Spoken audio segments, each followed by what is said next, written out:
There we go. My mic was low. I need y'all to share this. All right. I'm about to start in 1 minute.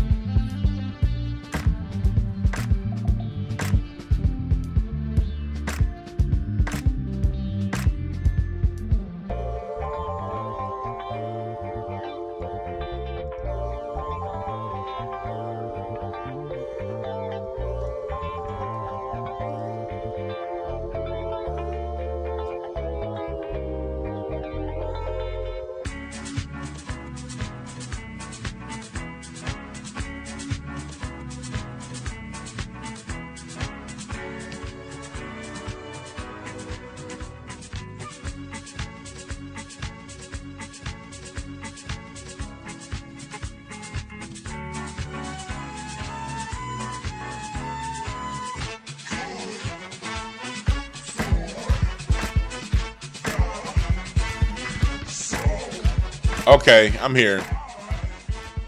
What's up, y'all? Friday night coon fights.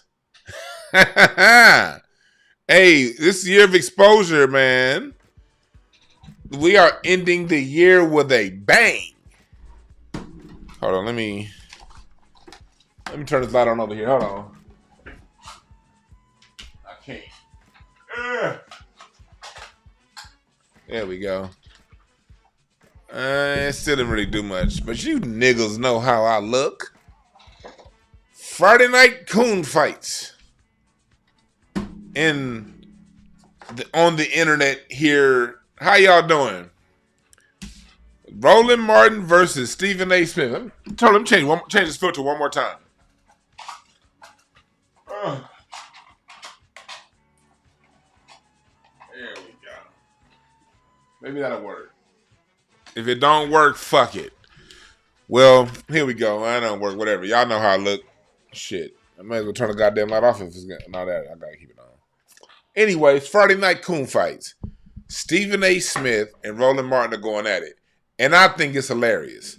It's hilarious because these, two career Democrats. Let me turn some music on. Let me see here. Let me turn some music on. There we go. Stephen A. Smith they're two career hoes online. I mean, they're both lifelong professional white ass kissers. Roland Martin has been a lifelong Democrat. Stephen A. Smith is, as according to how he said he votes Democrat, but he oftentimes tries to kiss the ass of the Republicans. And the two opposing sides of coondom and hoe ass nigga shit is coming to a confrontation. Just like 50 Cent talking shit about female rappers. We gonna talk about both subjects tonight, and if y'all want, I will do call-ins. If y'all want, just let me know. But if I say we gonna do call-ins, you niggas don't call, I ain't ever open up the fucking phone lines again. I generally don't do call-ins because I like being the only nigga that talk. I'm a talking ass nigga. But I will do it today if you guys want. So press the number 1 if that's something that you want me to do. So, but what we have here is 50 Cent, another person that's tough to black people, but a flat out hoe when it comes to white people. We just finished talking about him and his damage on society a couple days ago. Now he over here being a hoe, talking about the ladies. Fellas, let me tell you something. When you want the woman to lead, that's some hoe shit. Women don't lead shit. Men do. Men lead. Period. And that don't just mean when it's a good time, fellas. That means when shit is going wrong in society, the man leads with himself and he changes himself before he tries to change the world around him. Michael Jackson told you niggas, because Michael Jackson in a hole.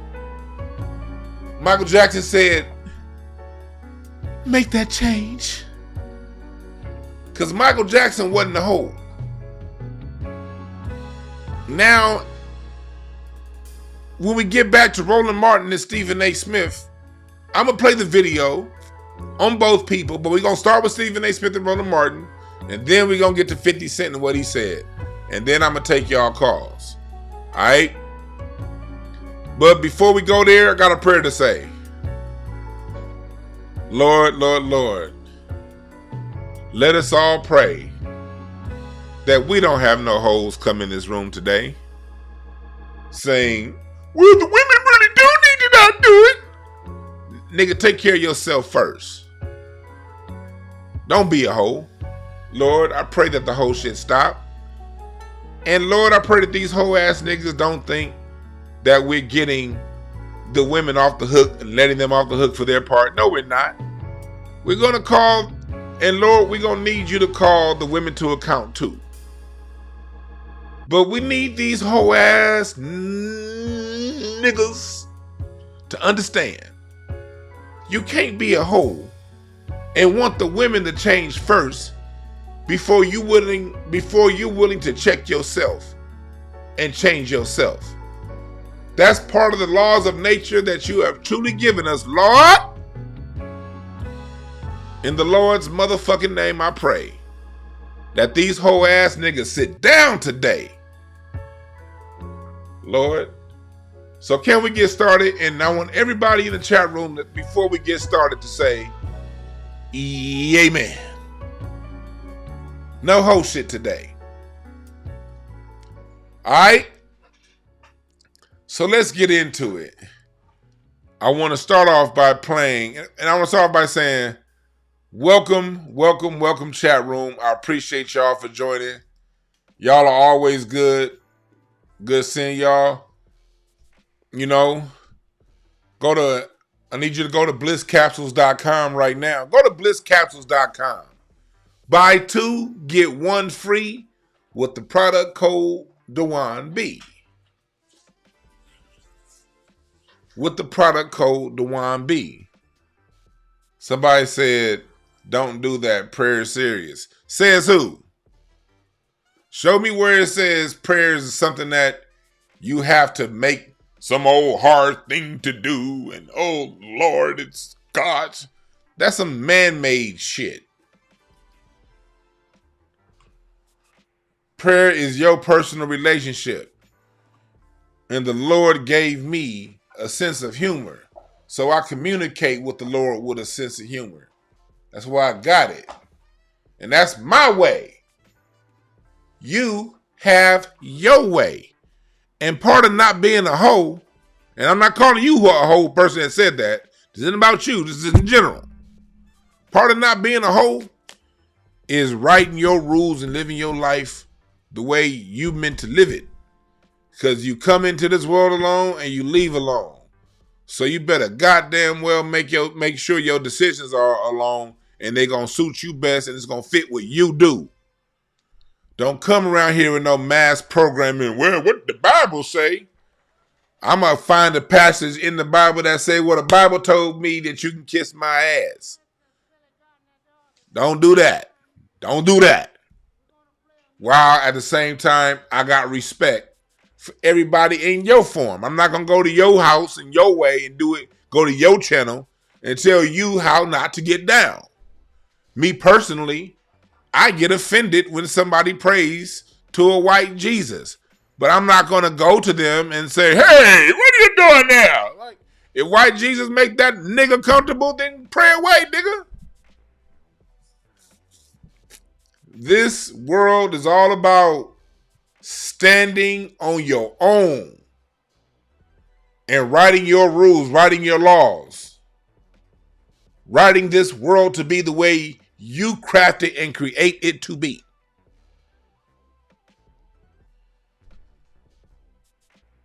You dig? So with that being said, welcome everybody. So let's play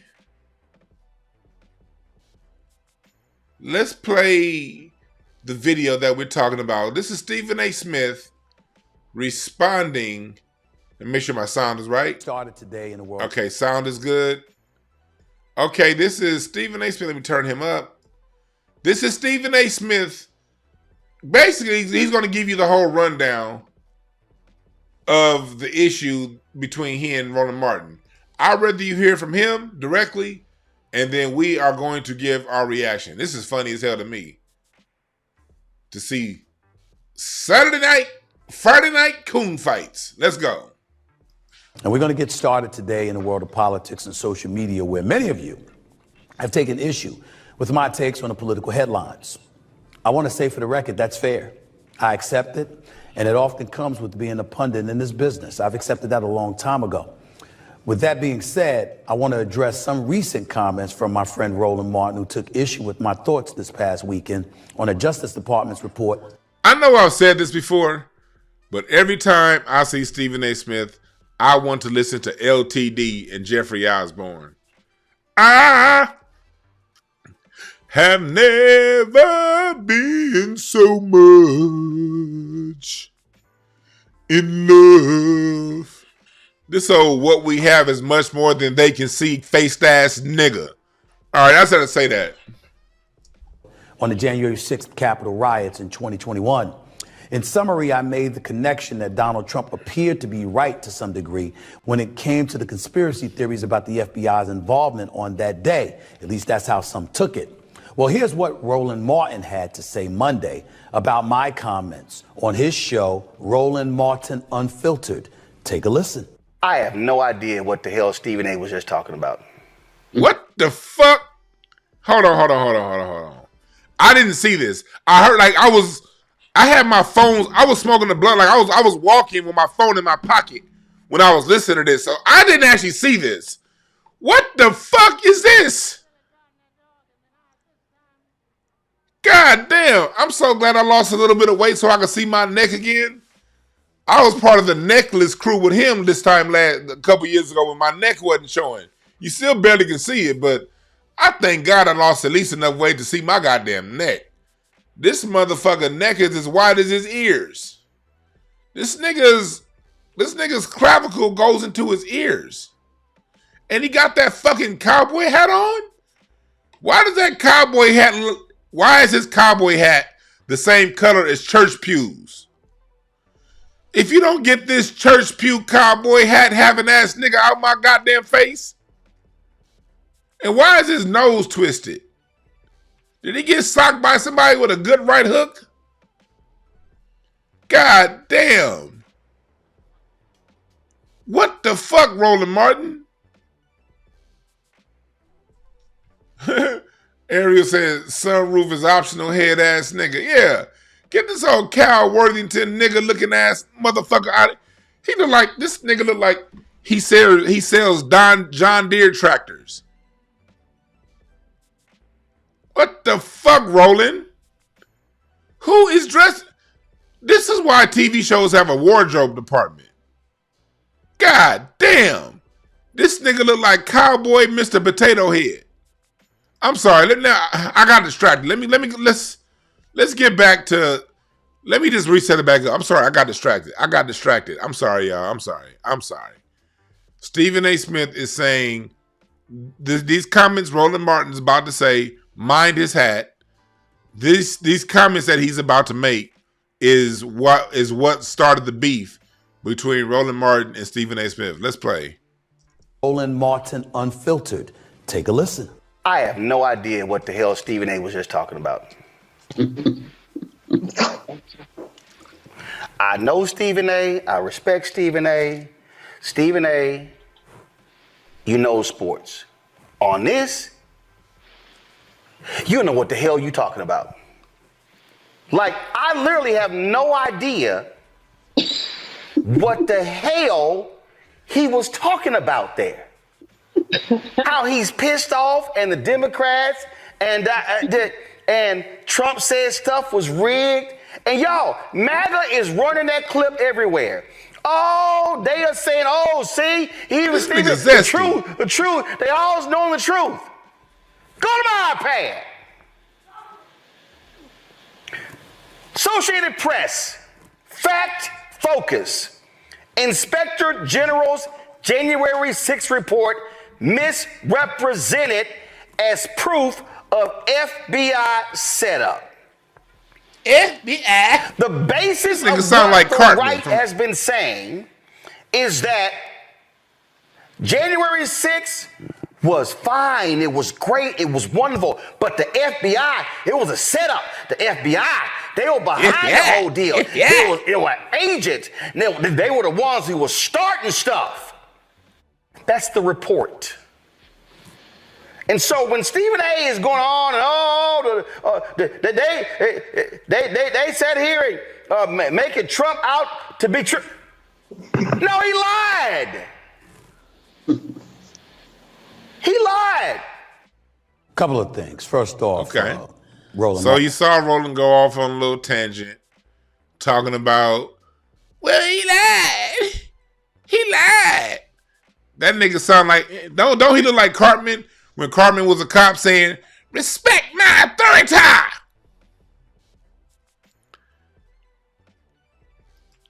And don't look what he's saying. He lied. He lied. He lied. They sat here Respect my authority. making Trump out to be true. Respect my authority. Man, if you don't sit your respect my authority looking ass down, nigga. No, he lied. So now you see the initial He lied. the initial fraction in the Friday night coon fight. So now let's watch Stephen A. Smith's reaction to what Roland Martin just said. Couple of things. First off, Roland Martin. Nice touch with the cowboy hat. You should wear it more often. It's fitting of you. You are from Texas. That's funny as hell. Nice touch with the cowboy hat. That was a good one. Can you woo woo woo ass nigga? Can you woo woo woo? Osborne Stephen A. Smith. Texas, after all. You're a Texans fan, if I remember correctly. So it's more apropos that you put on that hat, even more so than I do. So good look there. But nice try. Ain't gonna work this way.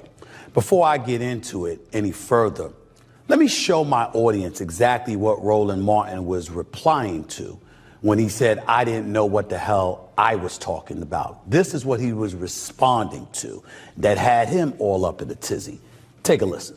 The news comes amidst a bombshell report from the Justice Department that revealed the FBI had at least 26 confidential informants on the ground when the Capitol was stormed on January 6, 2021. The report says most of the informants engaged in illegal activity during the chaos. The Justice Department says only 3 of its 26 informants present had been instructed to observe potential domestic terrorist suspects on the day of the riot. The rest of the 23 appeared to have gone to the Capitol on their own accord. Upon hearing news of the report, Vice President-elect J.D. Vance posted the following on X, quote, for those keeping score at home, this was labeled a dangerous conspiracy theory months ago, end quote. Didn't hear anything about that for the election. Didn't hear anything about that when the quote-unquote insurrection was broached by Vice President Kamala Harris as the Democratic nominee. The belief that Donald Trump was a danger to democracy and using this as a profound, illuminating bullet point to make that case. And now here we are yet again finding even more evidence to Donald Trump's claims when he articulated that the process is rigged. Mm-hmm. My big issue is that I'm really, really sick and tired of every time I turn around finding something else that the Democrats have lied about or downplayed or misrepresented along the way. I mean, I see. So basically what you have here is Stephen A. Smith is coming up on somewhat of an awakening, you know, and he's actually down to talk about, you know, where the Democrats fucked up. And Roland Martin, being the staunch hardcore Democrat he is, can't take it. Let me first start off by saying, before I even get all the way into it, That's what he is saying. first off, before I get all the way into it, before anyone get their emotions involved in this could easily be a play that's set up by both of them to create a synergy between both of their shows, to elevate both of their audiences. Since Roland Martin and Stephen A. Smith do sort of go after a similar different demographic, old church-going Negroes, you know, like Stephen A. Smith, they both kind of go for that same audience, you know, that generation that's retired or coming up on retiring, and all they want to do is watch some sports. Those are their two biggest fan bases. The niggas that got enough money to buy gifts for their grandkids, they side women, and the niggas that they you know, the tricking kind of niggas. You know, the old men that got little girlfriends they be tricking off money too. So they could easily be running a play to create a synergy to create a fake beef. So I'm not gonna put a fake beef past this, but we're still gonna talk about it. He doesn't understand what the hell I'm talking about and what I'm saying when he brings that up. First of all, let me say this about Roland Martin. Not hangout buddies or anything like that, but we are friends. He's a guest on this show, not mine. Sports is my thing. This is what he does. Not his panelists my time. I'm talking about the hell I'm talking about. And you have a panel to piggyback and parrot every syllable you uttered. Well, why are you doing it if you didn't understand what I'm talking about? Why am I getting attacked if you don't comprehend or understand what I was saying? If it's convoluted, why not ask me to come on and clarify? Why not talk to me and say, what exactly is it that you're trying to say? That is not what Roland Martin did, ladies and gentlemen. What he did instead was marry my thoughts to these extreme conspiracy theories. Which is something I want you to point you guys. Stephen A. Smith is really about to point out how these guys get down and how they conflate things.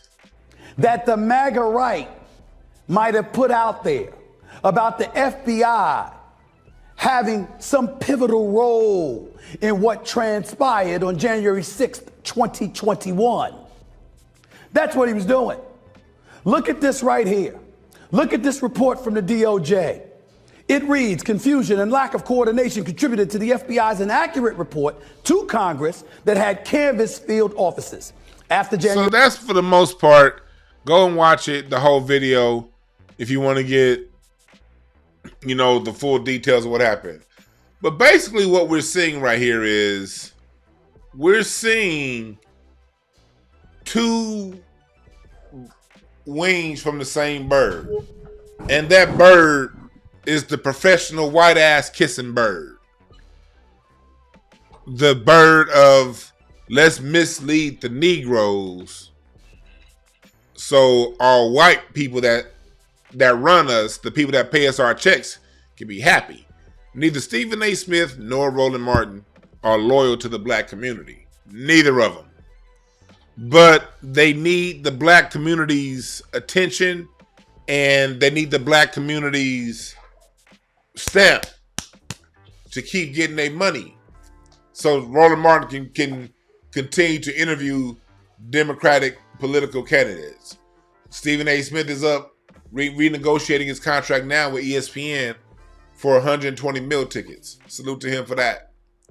But these people you get 120 mil tickets when you've shown an ability to get black people to look against our self-interest.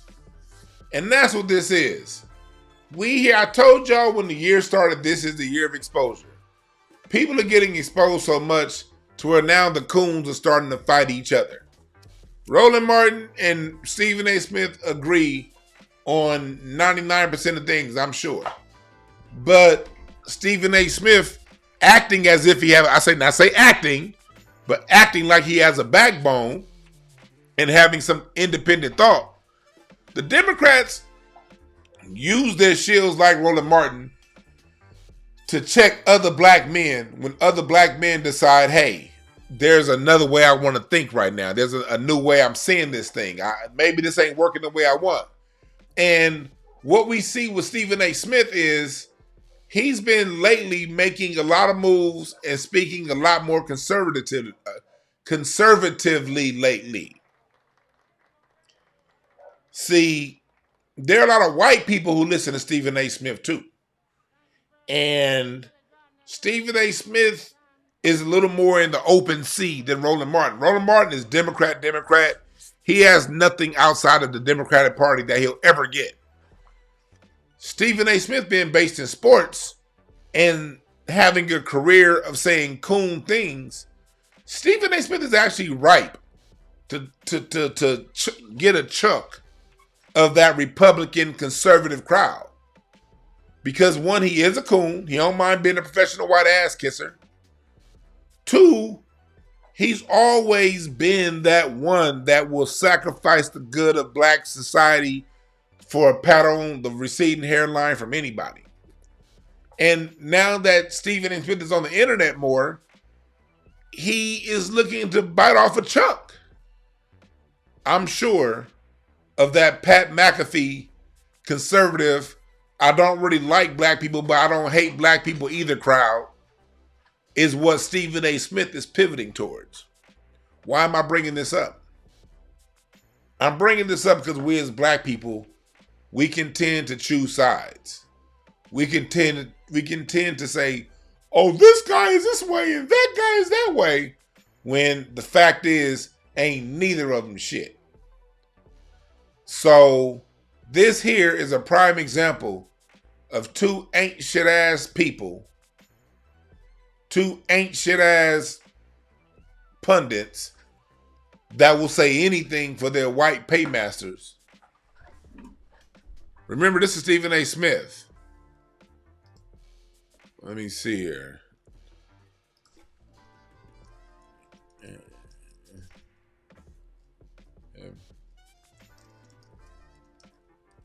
Here we go. Remember this.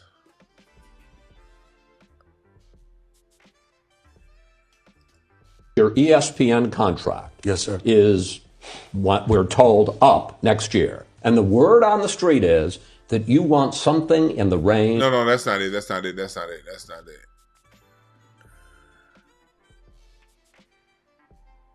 Where is it?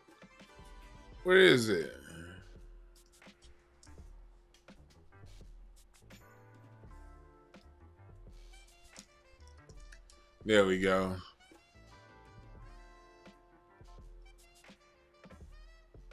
Let me see here. I'm trying to find it.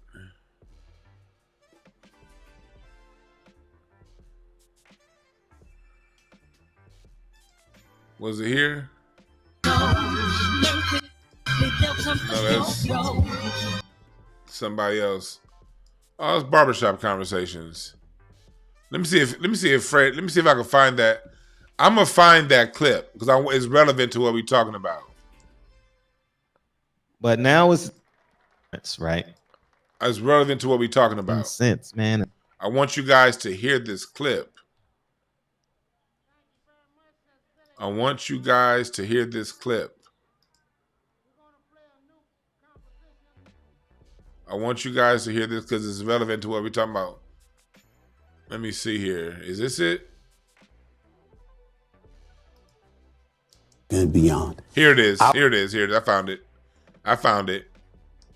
But I got something very simple to tell you that I figured out that I think will work for anybody in the world of corporate America and beyond. I wake up every day with two missions in mind. How do I make my bosses more money? And how do I get some of it? Very simple.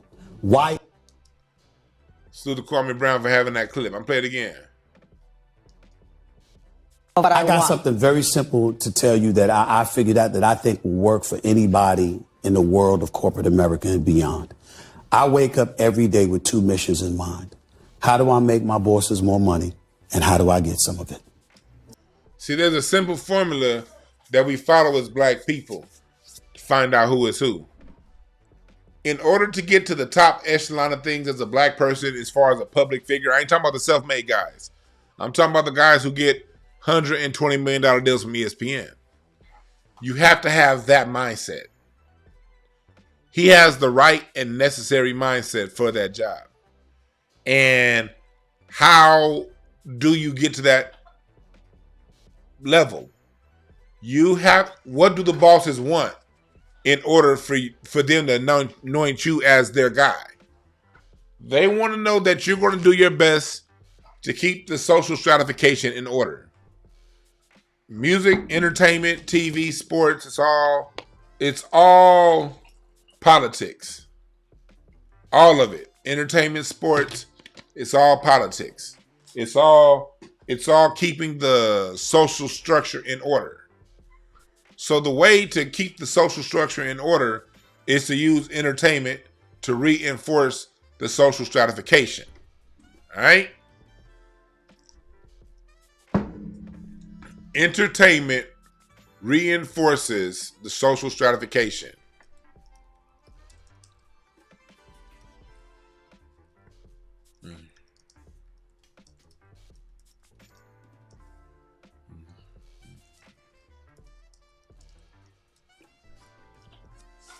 So that's what it's about. They talked about that in 1984 about the use of entertainment to maintain the social stratification. So understand that's who Stephen A. Smith is. Understand for Roland Martin to get interviewed by Kamala Harris, it's because he has a proven track record of keeping the social stratification in alignment with where it is. All right? So never be under any misgivings about that. We got over 500 people in here on only 200 likes. So I need y'all to hit that like button because we about to jump over to 50 Cent and talk about his coon ass. But just to wind down this part about Stephen A. Smith, and I will take y'all calls later if y'all want. What's up, Taisha SX? Don't take sides, black men. Let's sit back, grab our popcorn, and watch these coons fight it out. Because neither one of these niggas in this coon circus have our best interests. All right? Go to Incense and Ashtray's YouTube page is now up. And also what I need y'all to do, before we talk about 50 Cent and what he had to say, I need y'all to go to blisscapsules.com. Go to blisscapsules.com. This shit here keeps your mind sharp. It keeps your mind on point and it gives energy. I'm not a doctor, so I can't tell you what it'll do for you. I can only tell you what it does for me. And it keeps that energy on point. And it keeps that mind sharp. And I smoke a lot of weed. And my cloudy ass weed smoking mind stays sharp than the motherfucker with this intellectual power. So make sure you get that because it's like, you know, we gotta be sharp. Gotta be sharp. Gotta be sharp. Gotta be sharp. Gotta be sharp. There's a lot of stuff going on. Let me take, before I transition to 50 Cent, let me look at the chat room. That's right, Kingdom Mindset. We have no dog in the fight. That's right, Big E said, hell nah, screw both of these clowns. Let me check these super chats. Ariel Smoke said the sunroof is optional, head ass nigga. Talk about Stephen A. Smith. I mean, Tad Lawson. It doesn't seem like every time Roland goes to the buffet, the fat boys all you can eat is playing in the background. Yeah, two confused coons fighting. You damn right. You damn right. On natural immunity, you on your second power of intellectual power? Your second bottle? Yeah. Appreciate you, mods. He said, you have an IQ higher than Einstein and Tesla messing with these. I appreciate my mods. Like, this is one of them channels. I be looking at some of these other YouTube channels. What's up, Nick Ombre? I be looking at some of these other YouTube channels. What's up, Lori Brown? They be over there, like, having, like, meetings with their mods and shit. And you gotta do it like this. And you gotta do it like that. And we're gonna have, man, calm the fuck down. People volunteer their time to be your mod. Nigga, have some fucking appreciation. I be looking at some of these other channels like, I be like, y'all want a mod for this clown? You niggas is having meetings? The fuck? It's not that serious. It's not that serious. We're also gonna have a we're gonna have, what's up, Devin? We're gonna have some review shows coming up over the next week. We're going to be reviewing things that happened throughout the year. I'm going to be bringing on some guests that I had on this year. Talk about what we've seen and what to expect. I will be doing a card reading show on next year, sometime between Christmas and New Year's. Sometime that week between the 25th and the 30th, I'll be doing a reading show. And we're going to review all of the people that got exposed and all of the systems that have been exposed from people with very popular channels dropping goddamn news of they mods and shit. Like, ooh, I can't watch your channel no more. You that weird? You got niggas doing that got exposed. You had Drake got exposed. So much exposure going on right now. The Democrats really got exposed this year for trying to do too much for everybody except for the group that got them there. It's been a lot of exposure. So we're going to go through that because we talked about this being the year of exposure this time last year. So we're going to go through that and see where we are and see where we're going. All right? But let's see, have I spoke on the drones on the East Coast? No, I have not. I've most definitely been monitoring the drone situation on the East Coast. But I haven't gotten anything to really say about that. One thing I don't want to do to y'all, I don't force things onto y'all. Like a lot of stuff I just watch, and that's a good question, Lori. A lot of stuff I just watch, and I don't have things to say on. Like right now, what's going on with the whole Jay-Z situation, Puffy situation, with Adam Spiro and the lawyers and Jaguar. It's a lot of confusion right now. And I'm confused at some of the stuff. And so I've just taken a step back and just shut my mouth from that whole situation until I get a better understanding of what's going on, because I'm not going to be that person that's going to come out here talking on my ass just so you guys can listen to me for clicks and views. I like to only really speak when I have a clear point of view. And right now, I don't have a clear point of view on some of these situations. So since I don't have a clear point of view, I'm just being quiet and I'm watching.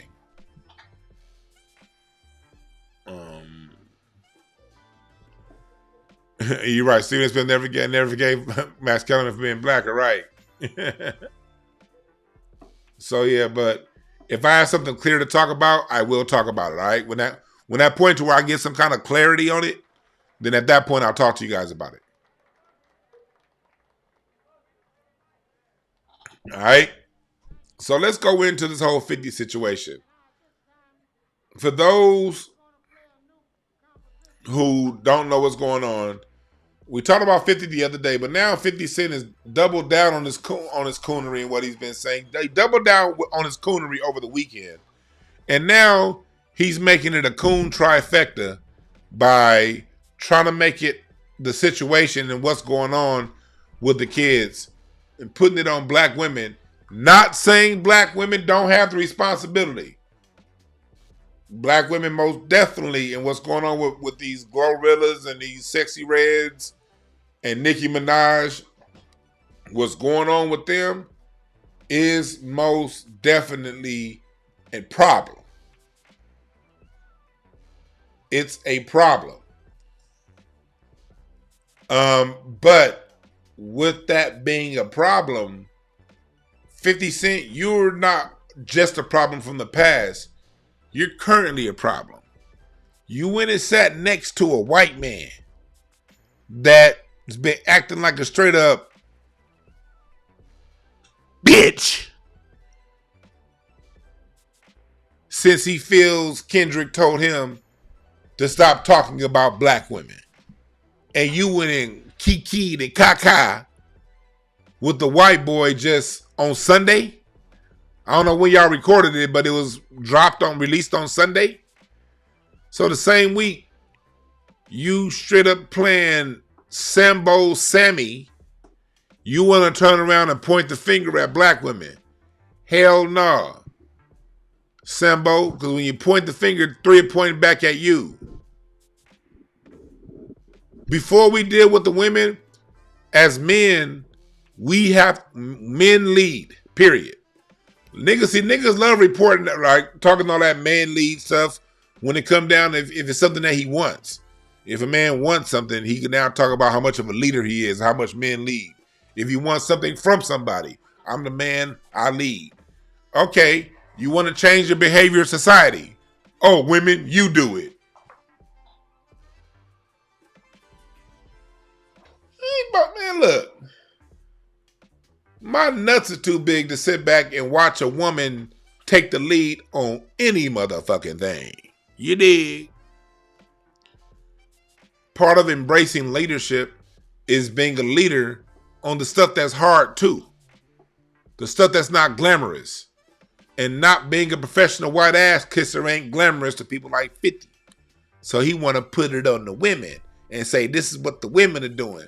Meanwhile, your music creates the thought kind of niggas that attract those kind of thought women. You create thought male music. If people listen to what 50 Cent's talking about, get rich or die trying. If 100 men listen, 2 are gonna get rich, 40 gonna end up dead, 48 gonna end up dead, and the 50 that live is gonna be destitute, broke, and worthless because of the death style that 50 Cent pushes. And those destitute, worthless ass niggas, when I say worthless, I ain't saying you don't have a couple dollars in your pocket. When I say worthless, that means niggas that are no good to society. Those no good niggas to society attract women that are no good to society. Your music and these women you're talking about mesh. All right. So with that being said, let's listen to what this dude had to say. And then we're going to get in and play what he had to say on the other side. And what about the female rappers? The female rappers, I just want somebody to break that is not trying to sell some box. You ain't lying. One more. I just need one. I just need one. I think this might be damaging female culture. What do you think about sexy? Seriously. No, serious. Let's talk about it. Because what do you think about Sexy Red's new lip gloss line called Gonorrhea, Nut? I mean, it's wild out here. She wants to convince them to put gonorrhea on it. I mean, it's wild out here. No. Look at what you just said, bro. Gonorrhea and Ultimus. I got that new gonorrhea on my mouth. Yeah, that's the new way. For male artists, look, I was doing. Mike, what are you supposed to say? For male artists, look, I was doing Candy Shop. Right. Yeah, 21 questions. Like metaphors for sexual experiences. They are doing. Yeah, you were doing Candy Shop. Not bad. You were also doing songs like Nigga Use a Window Shopper, bragging about how much money you got. This is the next black man because he ain't got enough money as you. Ratchet behavior. You weren't singing, okay, I got this money and it's how I help my community. You were singing, I got this money and this is what makes me a better nigga than you. Destruction is what you were saying. Lying. when I get up off the plane. Talking about some getting off the goddamn plane, checking in, and what's checking in. You made checking in popular as if you're really checking in with these places. You make TV shows and movies making a one-to-one connection with black men in jail. Somebody's either coming out of prison or going back to prison. No upstanding people nowhere around. You don't find an upstanding person anywhere in 50 Cent's art. So my question is, and again, this ain't giving an excuse because that Ratchet music, I've talked about Sexy Red and all them, how all that shit is really bad for our sound. I've talked about that. But the kind of man you're promoting in your music, what kind of woman is he gonna get?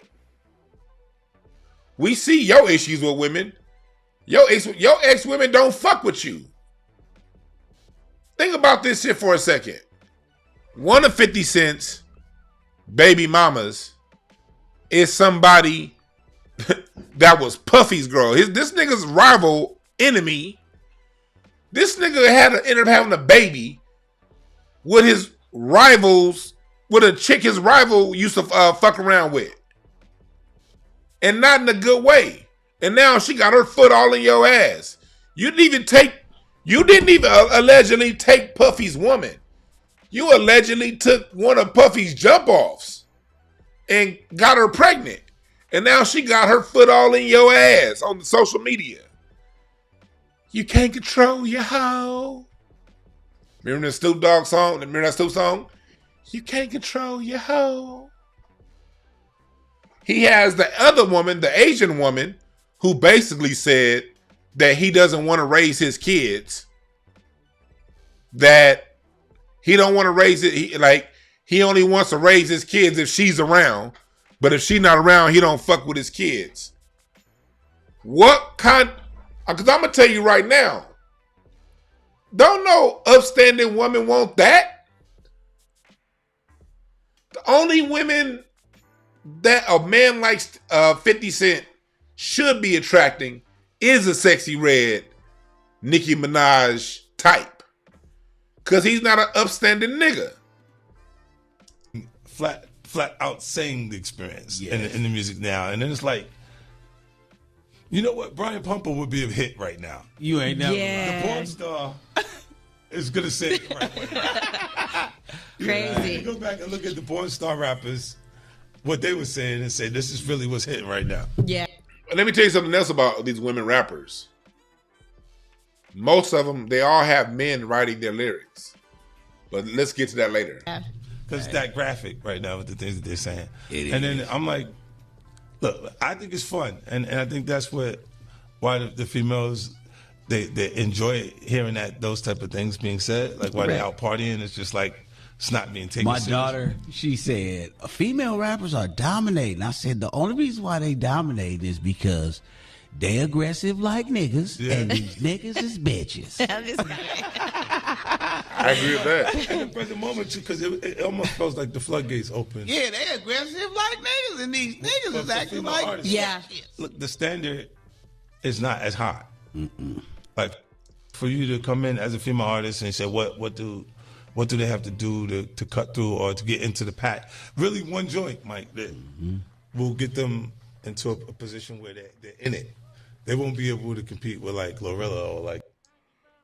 You see right there, the standard's not that high. And do you know when the standard got lowered? Foxy Brown, Lil' Kim. See, that's another thing, black people. We have to be honest about our missteps if we're going to correct it. Just because that error meant something to you don't mean it wasn't foul. Foxy Brown, nigga, and I never was a huge Lil' Kim fan. But this was my shit back when this came. When this shit dropped, nigga, this was my shit. sipping pure J with the ill nana. Get you off the ramp. I had your loyalties and your joint. You'll get your royalties and your points. So what the deal? Man, that song is the shit. Gonna make you fall in love, make you touch the stars above. Man, Case, Foxy Brown, Mary J. Blige, I fucks with some Foxy Brown. But I can't lie and act like Foxy Brown wasn't saying she coming with the ill nana. That means sick pussy, don't it? Ill nana? So, people like 50 Cent benefits from a lower standard in music. The standard had been lowered just before you got all the way in the game. When you was in the game but not all the way on yet, that's when the standard got lowered. Because if the standard was where it was pre-1996, 50, you would have had to have better lyrics than just a party song. You'd have had to talk about more. Tupac had Thug Life, but Tupac also had Dear Mama and Songs of Substance. You'd have had to be more than just a fucking clown to cut through before 95, 50 Cent. So you benefit from the lower standard. One thing I will not do, because I'm 43, I came up, and y'all can't call me an old nigga on this because I was in middle school and high school and college when this shit was going on. This is supposedly the music of my generation. I just had a deeper understanding of music that had come before that at the time. So in 1997, I was comparing what came out this year with what came out in 77 because I was listening to both at the same time. And one thing I will not do is allow Gen X nor my millennial generation to get away with, well, somehow music during my time was better. No, the fuck it wasn't. That was dog shit music back in the late 90s into the 2000s. If we break down the lyrical content of what was being said, if we break down the content of the people that busted through the mainstream after 98, Jay-Z, DMX was real. Jay-Z, 50, all these people, they brought us a death style. We got to be honest. I was watching a channel that I like, Hip Hop Media. I forgot the name of the channel, Hip Hop News. I like the channel, but they're talking, they were agreeing with 50, and they were talking as if about 50 and Jay-Z, as if 50 and Jay-Z gave us anything of value. You're never going to win the argument if your starting point is hip hop in after 95. If that's where you starting, your argument, you lost. And any kid coming up after that is going to be able to poke holes all through your bullshit argument. And I'm going to make sure they have just enough ammunition to poke holes through it. Because I'm going to teach all them niggas all the music that happened before 95. That's my mission with Incense and Ashtrays. To really get back to what our culture produces when it's not infected with an outside hand. And so 50 cannot use himself as an example. My point of view is let's get rid of all these niggas. 50 through Glorilla. Ain't none of these motherfuckers good. I ain't about to make a deal with the devil to make sure the devil that I'm making a deal with takes out another devil. I don't want to deal with no devil. I ain't about to align with no 50 Cent to take out the women that are now. I ain't aligned with neither one of you motherfuckers. Because 50, what happens is when people like 50 point the finger, it abdicates them of personal responsibility for their content, what they're putting out. It makes them not accountable. It makes it say, hey, look, over there. And as long as you say you allow the nigga to say, look over there, he gets to keep making another Power, another Raising Canaan, another 50 Laws of Power, that's a book about manipulation, another bullshit ass, janky ass song that ain't teaching you nothing on how to get it. As long as you, because what's happening is a lot of dudes like, Well, but he ain't lying, though. It's not about that. It's obvious he's not lying. But that's when you say, no, nigga, what about you? You just as bad. Because what happened is these people who are just as bad, just like with 50 with the whole Puffy and Jay-Z situation. He talks all kind of shit about both. He talks all kind of shit about both. And that shit be funny as hell too, by the way. 50 funny than a motherfucker when he trolling. Talk all kind of shit about both. It don't make him better.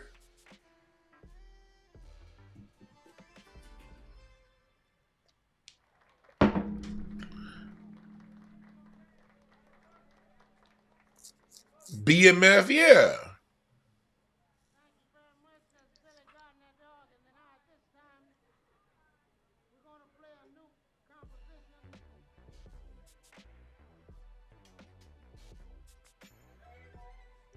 Death Style is what 50 and his clown circus is pushing. Let me know what y'all think about that. You can call in right now. 323-744-7425. That's right, True Bleed. Hold everybody accountable. You don't get to come in here because this is what happens. People like 50, coons like that are slick.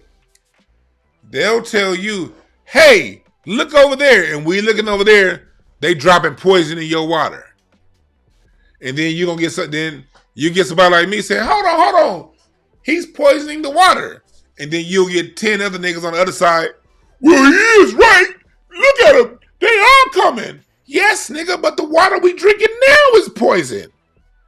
I say that these women are, and they are poison. They definitely are poisoning the well to our girls that are coming up.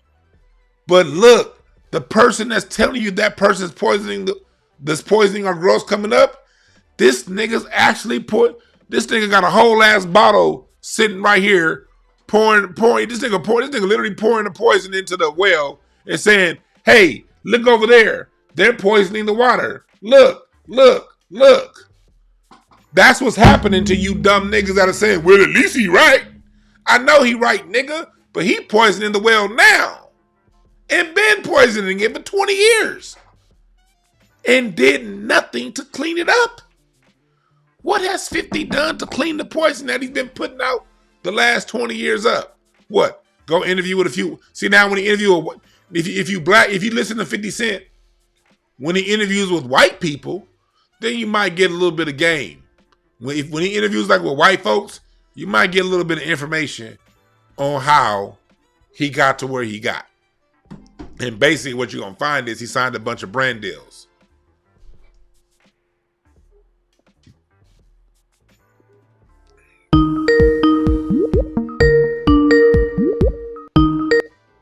There we go. What's up, Carter? What's your name? Where you calling from?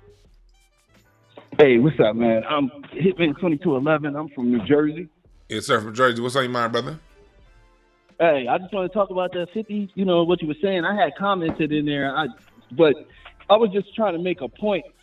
I didn't want it to be misconstrued. Like, look, man, the whole point of life consciousness is to get away from all this. Like, you know what I'm saying? We're supposed to be learning something while we're here, blah, blah, blah, blah, blah, et cetera, et cetera. Keep the life, facts, yada, yada, yada, move on. Don't worry about these coons. You know what I'm saying? They sitting there arguing, like, you know what I mean? Like, I understand what you're saying. Just watch these niggas do what they do. I'm agreeing with you. But I just wanted to make a point that their death style doesn't impact my lifestyle. So meaning that just because you make some music doesn't mean that I'm going around trying to mimic you specifically. You know what I mean? That you as a man are supposed to know better than to just do whatever you hear another nigga saying.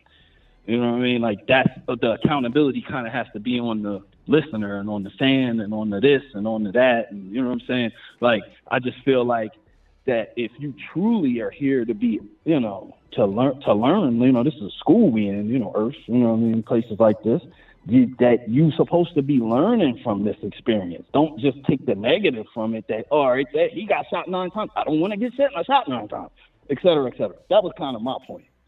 I didn't see what was going on in the chat because I wasn't looking. But one thing I want to say to that is, how far has the people who are decent in society, what has being quiet, how has that helped us the last 30 years? No. Zero. Has it? So no. And I get and you're right, in an optimal world, people really should be, focused on and learning. But that's just not the world that we live in. And so for those of us out there who see what's going on, there has to be a counter narrative when BS is being put out. You have to counter the narrative. If you pay attention to what's going on in white society, the reason why white supremacy and their code is so strict is because the minute anybody in their society gets out of code, when Piers Morgan got to the point to where he wasn't just a liberal Democrat anymore, and he started to fade to go out and listen to more train of thought, white society came in and fired his ass and chopped him any which way other than Sunday until he's just able to recently recover online. The reason why their code exists and the reason why it's so strong is because when somebody breaks that code, you don't ignore it. There's a consequence and it must be addressed if somebody does something that is harmful to the group, because we still live in a society where the group is affected by individuals' decisions. Even though I'm an individual, you're an individual, if somebody has a microphone and a platform, their decisions, their words, their actions are going to have a secondary effect on the group. Not a primary effect, but it'll have a secondary effect. And then when you take, I understand. And when you take a 50 Cent, and it's not just 50 Cent, it's 50 Cent. Then 2 hours later, it's Floyd Mayweather. Then an hour after that, it's Steven Jackson. Then it's Stephen Smith. Then it's Roland Martin. And every day, it's a cavalcade of niggas breaking code. Each individual breaking code ain't changing nothing.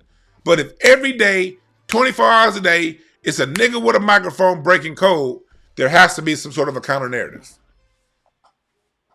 I got you. I hear you. All right. That's true. I agree that there should be some kind of, they should be met with some kind of repercussions for just saying anything, or else it'll go on forever and ever and ever. One thing before I go, I just wanted to let you know, hey, I'm a Gemini too, and I make music. I think, just if you get a chance, you don't have to, but if you feel like it, check my music out. You know what I'm saying? I think you would enjoy that because I'm the type of person I came from. Go ahead. But make sure you send me an email with that. First off, do you have live instrumentation or is it programmed? Well, I was going to say I'm doing everything myself right now currently, and then any live instrumentation was probably already programmed into it. So no. Okay, but either way, go send it to me. I don't have it. Send it to me now, and I'll check it out. All right. Yeah, that's what I'm saying. Like I'm doing everything. Like I make the beats, I write the hooks, I write the verses, nigga. Like people know who I am. I got you. But I want to stay on topic. Check it out. All right, but just send it to me. All right. My bad. But send it on to me, man. Thanks. Have a good one, brother. What's up, my man Eddie C. Floyd in the building? I ain't seen you in a minute, my brother. But this is what we're talking about. Narratives have to be met. You can't just allow narratives to float, because if you allow too much bullshit to float, it becomes truth. Perception is reality. More than reality is reality. What's up, caller? What's your name? Where you calling from? Me? Yes. Hi, Dewan B. How are you? I'm good. actually listening to you tonight, and I'm around your age, and I understand what you're saying. I get it. I've been understanding what you're saying, how they go around. None of them are on code. I'm trying to understand that. They're not on code. It's just what's going on right now. And I think the breakdown is none of them celebrities are on code. Like you said, Roland and Stephen A. Smith, and you were naming all the people, and none of them.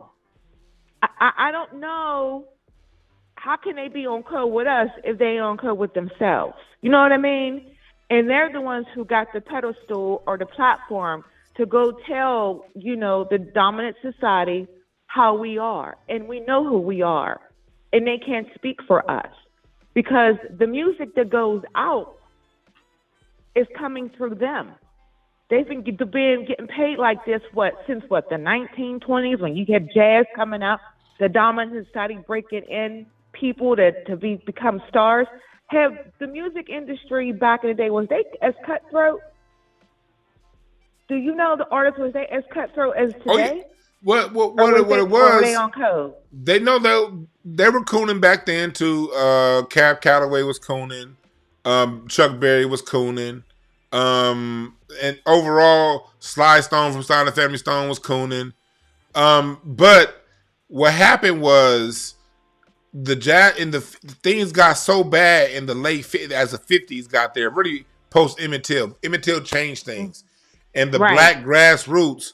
By the time the early 60s came, they were at the necks of the artists like, look, you guys better say something or we're going to come for you. And so you started to see 61, 62, 63, it's less, Motown's taking over, more party dance music. But by 63, 64, you're starting to get more because the grassroots, the people at the time still lived in the black neighborhoods. You know what I mean? There was, they weren't able to move into Homeby Hills and be separated from black people. My grandfather used to be the person that used to get chickens for Nat King Cole and Red Fox and all these people. Mm-hmm. So there's still some level of community there. So by the time the mid-60s come, the people that's coming through, the tone is different. And the people, black Americans, we are demanding a little bit more substance from what we're getting. And so it became a relationship to where the artists had to capitulate to the tone of what was going on. And the reason why that happened was because you had independent radio, you had independent media, like record labels and things like that. And they were able to put the music out. The reason why it's so hard now is because all of the independent record labels have been bought up. Everything either goes through Universal, Warner, or Sony, mostly Universal. And these places like Universal have their own 360 deals with Spotify, Apple Music, and these places and the radio stations. So it became this thing in 96, Bill Clinton signed the Telecommunications Act. And what that did was before 96, radio had to be regional. You couldn't own national radio and local radio. Absolutely. It was a way to keep everything competitive. So if you wanted to stay on air locally, you get, yes, there was payola, but you still had to play some damn good music or no one was going to listen. Now, if Coca-Cola and if Universal is invested with Spotify and the radio stations, then these radio stations, Sinclair Media, and all these places own everything, and it's a conglomerate. And I own 5 different stations on that dial in your city. It's no longer competitive, and so now they can literally force fate. They can from Universal signing the artist to Spotify playing the artist to your local radio station playing the artist. It's all controlled and contrived, and so with it being that controlled and contrived, that's why you see such a change post 96. We have to understand as black people, the people that 85 to 90% of the people that they put in our face were corrupt before they signed that contract. So even though they've been around for 25, 30 years, that's how long they've been corrupt. And these people who control everything, they know their niggas. They know which niggas to choose from. And so that's why 50 get a deals over the next one. But go ahead. I'm sorry about that. But you're absolutely right, because I was saying the same thing, because I'm sitting here, okay, black culture. I'm just going to put it out there. It's black culture. And they tribe and they know where their money's coming from. And when the more green they put out there, throw them, the more they're going to get greedy themselves. And they don't care who they destroy in the end.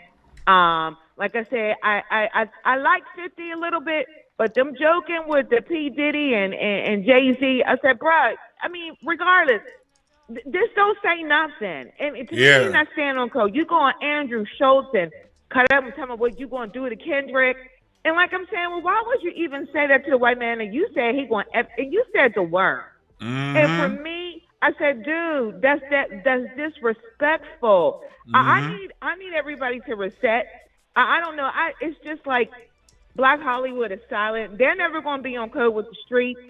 We know who we are, and that's what it is. I mean, yeah, unfortunately, that we got them out there like that. I guess how I'm going to get it don't matter. I will do anything to get it, you know, and that's where it is now.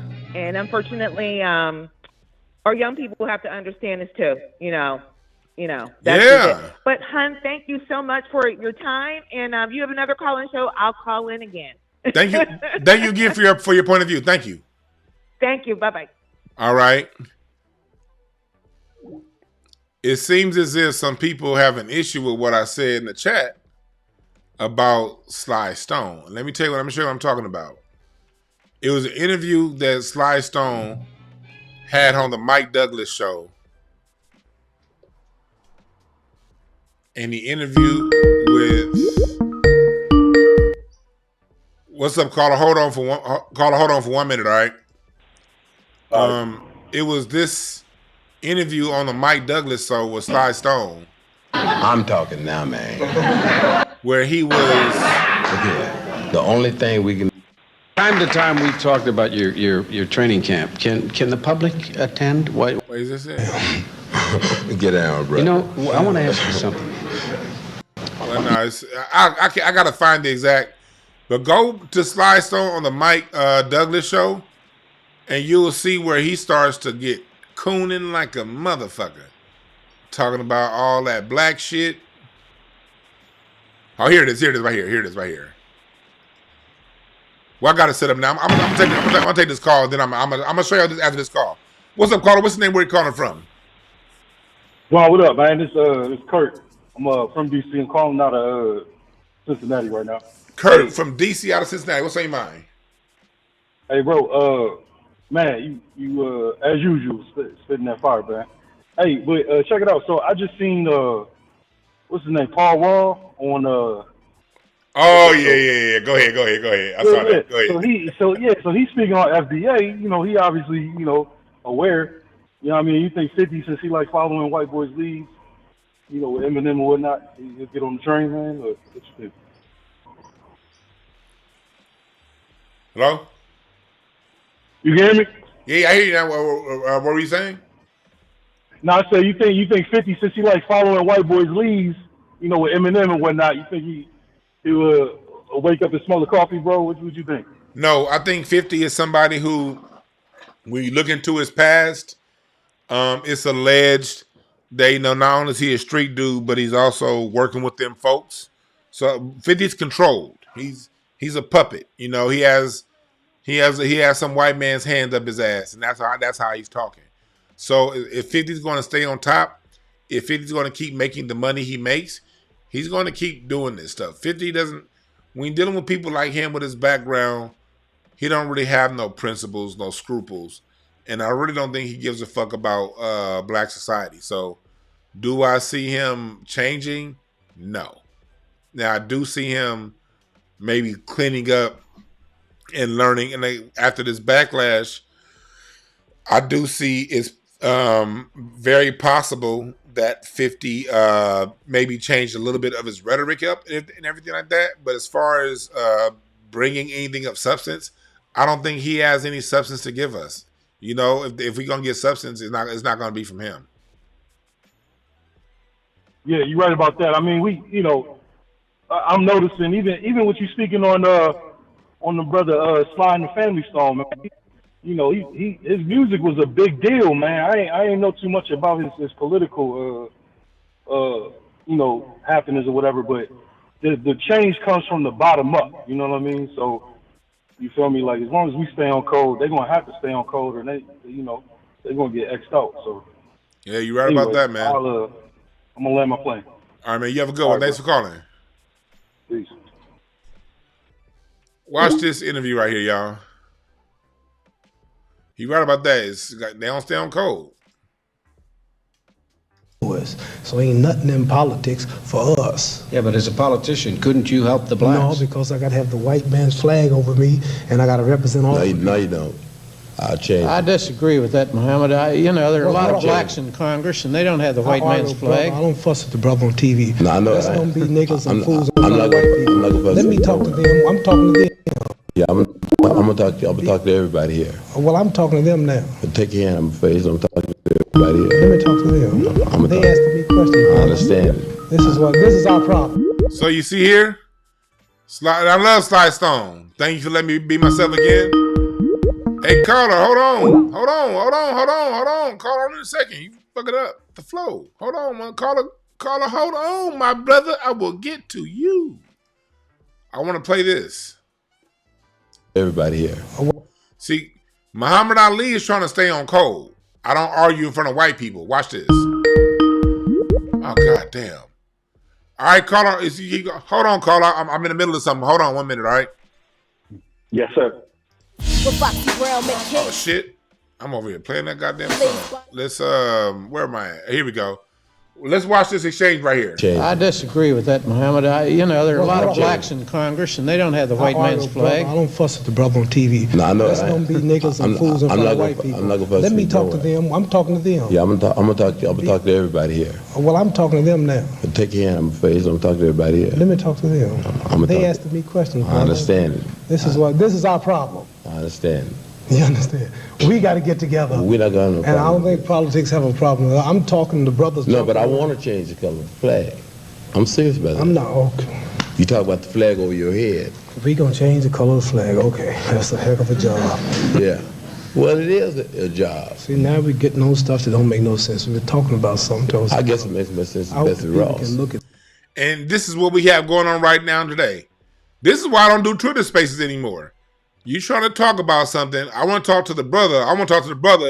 And the first thing you get is an entertainment nigga fucking up the flow. This will see what I'm talking about. You see, so this is from 1974, y'all. This is 50 years ago.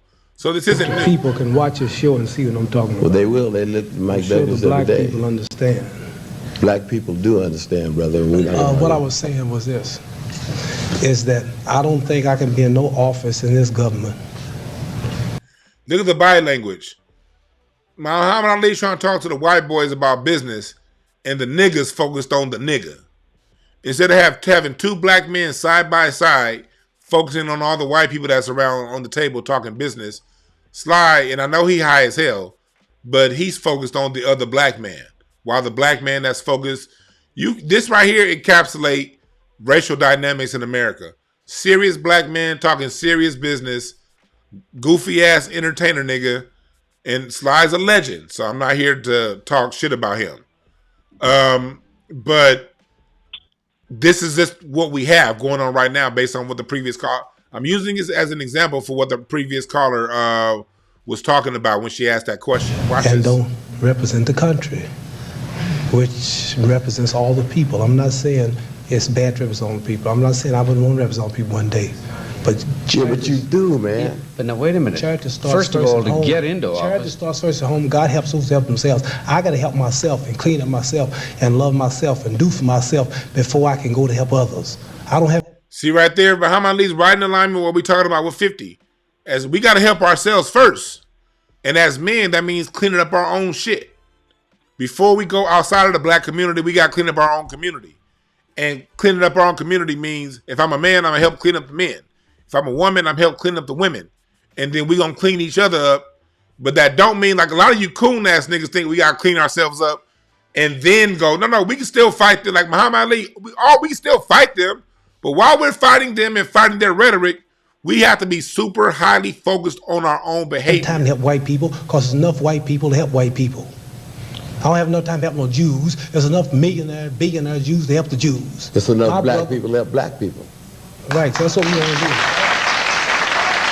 Now you're talking. You see how Sly Stone never took his eyes off Ali. My program is only worrying about my people first. That's what I'm saying. And I can't be.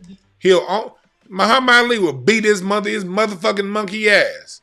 But you see how he acted, and this is 50 years ago, so it's no different now.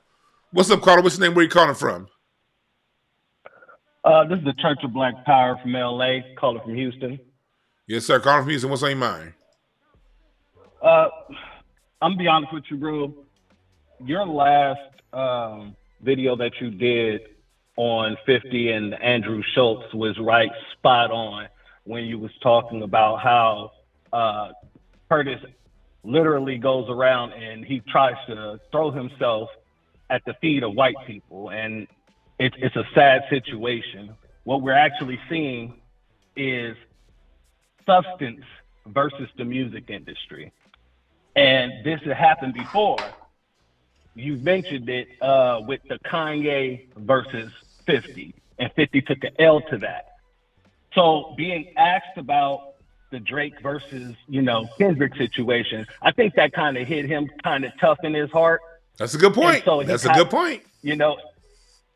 I think that it kind of made him want to try to soften the effect of Kendrick Lamar. Now, anybody who listened to Kendrick Lamar like I have, I've been listening to the brother since he dropped. I'm from the city, so that brother has had an evolution of music. You get what I'm saying? He got some hood stuff. He got some intellectual stuff. He got some spiritual stuff. He can touch people in every area where they are. Curtis can't do that. True. And so I feel that he is taking this situation, and since he's been getting called out for that Andrew Schultz stuff, now he's starting to try to make it more about himself because he knows he don't have the substance to compete with a Kendrick Lamar. Hell, he don't have the substance to compete with Ab-Soul, and Ab-Soul is not a Kendrick Lamar. Right. I love my brother Ab-Soul, but he's not. I don't want to say he's not on the level of Kendrick. He's just a different type of person. He's more into the drug realm and all that other stuff. Kendrick is on a whole different level when it comes to the music that he puts out and the kind of music he puts out. And so is Ab-Soul. But both of them are on a way higher level than Curtis will ever be. Yes. And I call the man Curtis because, I refuse to disrespect the real 50 Cent, rest in peace to him. But, it's a mockery to call this man 50. But at the end of the day, and I'll land with this, my brother, Curtis is only going to do what his handlers allow him to do anyway. What his handlers allow him to speak about. He's not going to get too deep on nothing. And then when he is getting, he's touching on something, he's always making it a joke, if you ever notice. It's always being made into a joke at some point within the interview when he's talking about a serious topic. But you real talk about I'm that? going to go ahead and, yes, sir. I'm going to go ahead and let someone else call. But before I go, my brother, I bought my mom a couple months ago one of your Black American music T-shirts, and she loved it. She loved it. Yes, sir. That's what's up, man. I would like to know if you would consider making some gym gear so I can go in the gym and have these folks turning up their nose at me. I can put it on tank top. Yes, sir. I'll put it on tank top. I'll do that. And I had that up for you before Christmas. Thank you, sir. All right, for man. having me, sir. Yes, so you have a good one. You too, Thanks sir. for giving us a call. He made a good point about not calling him 50 by his name, but I got slight pushback. Not because he wasn't a good brother. Hold on one second. Not because he didn't make a good point. But this is why I will call him 50 Cent. Because he a half a dollar. That means he a half a nigga. Now, don't give me 50 Cent. I want the whole motherfucking dollar. So I think in his name, he telling us he's half a nigga. What's up, caller? What's your name? Where you calling from? This is your worst nightmare. Also, oh shit, man! Why didn't I recognize this bitch ass number? I think I'm gonna make sure that I remember the first three letters in your phone, 3 numbers, so I can so I know that that's a hoe calling. The fuck you want, nigga? Well, bitch, I got another cell phone. I'll call from that motherfucker. How about that? Dog, and I'll slap that cell phone out your hand so fast, dog, and I'll stone cold stun your bitch ass, nigga.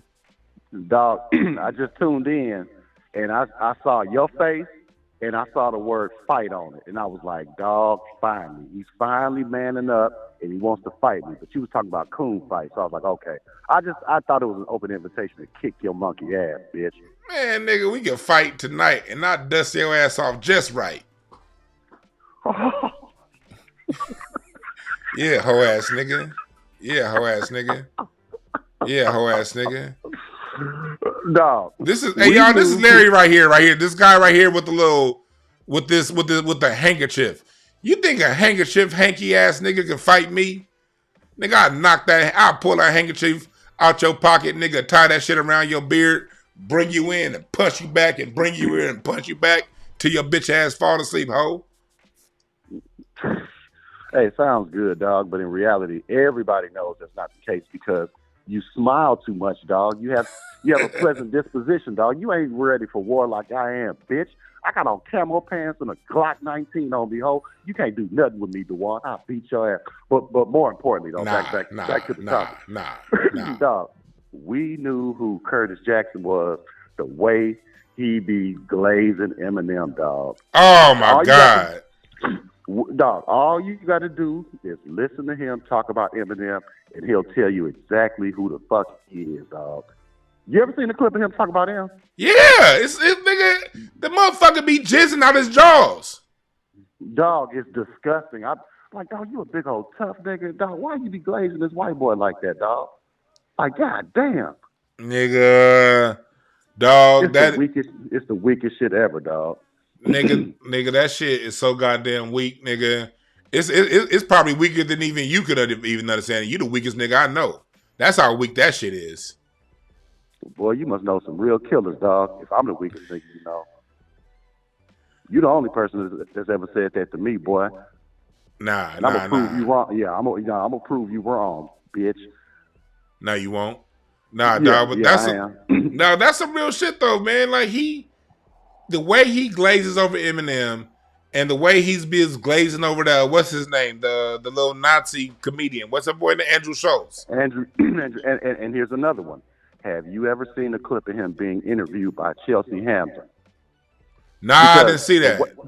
Okay, so they were dating for a period of time, and he had mentioned something about voting for Trump. I think it was the first time Trump was running. Oh yeah, when she checked him. You remember how she talked about him? And said yes, she's gonna get him in line, and he never said anything about her. He never said anything about her. But then Vivica Fox mentioned his name, and he ripped her to shreds. Like, she didn't really talk bad about him like that, but you got the gumption, you got the gall to talk bad about a black woman like that, dog, and let a white woman make it. That tells me everything I need to know about you as a black man. Mm-hmm. Nigga, I forgot he even dated Chelsea Handler. The fact that, and I ain't doing no dick policing, but the fact that you even dated her lets me know everything I need to know about you, brother. Everything I need to know, dog. I forgot all about that. So for once in your life, you said something good, you bitch ass nigga. For reminding me about that. Yeah, well, okay, all right, well. That's the last point I wanted to land on. Y'all keep supporting this piece of shit before I kill him, and I'm gonna get off the phone and watch the rest of your bitch ass broadcast. Man, get the fuck off my phone, nigga. That was Larry. Yeah, man, 50. I forgot he dated Chelsea Handler, and she did check him when he was talking about voting. I forgot all about that. God damn. That nigga's sorry. That nigga is sorry. Take this call. What's up, caller? What's the name? Where you calling from? This is MDT Sports, man. I've been on your show before, man. Yes, sir. Love your show, man. Love your show. Keep it going, man. Appreciate it. Keep it going. I just want to say two things, bro.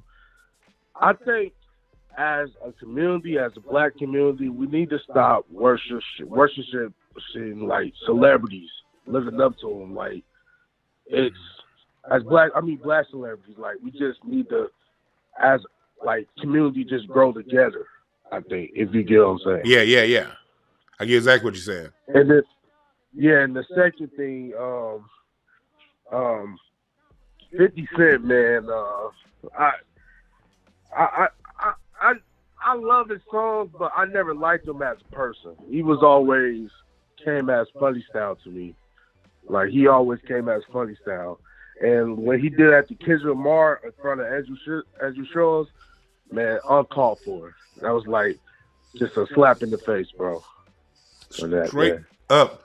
I wanted these celebrities these rappers ever get behind closed doors and just be like, this nigga's a bitch. I want to be around other rappers when they see shit like this. Hear what they think.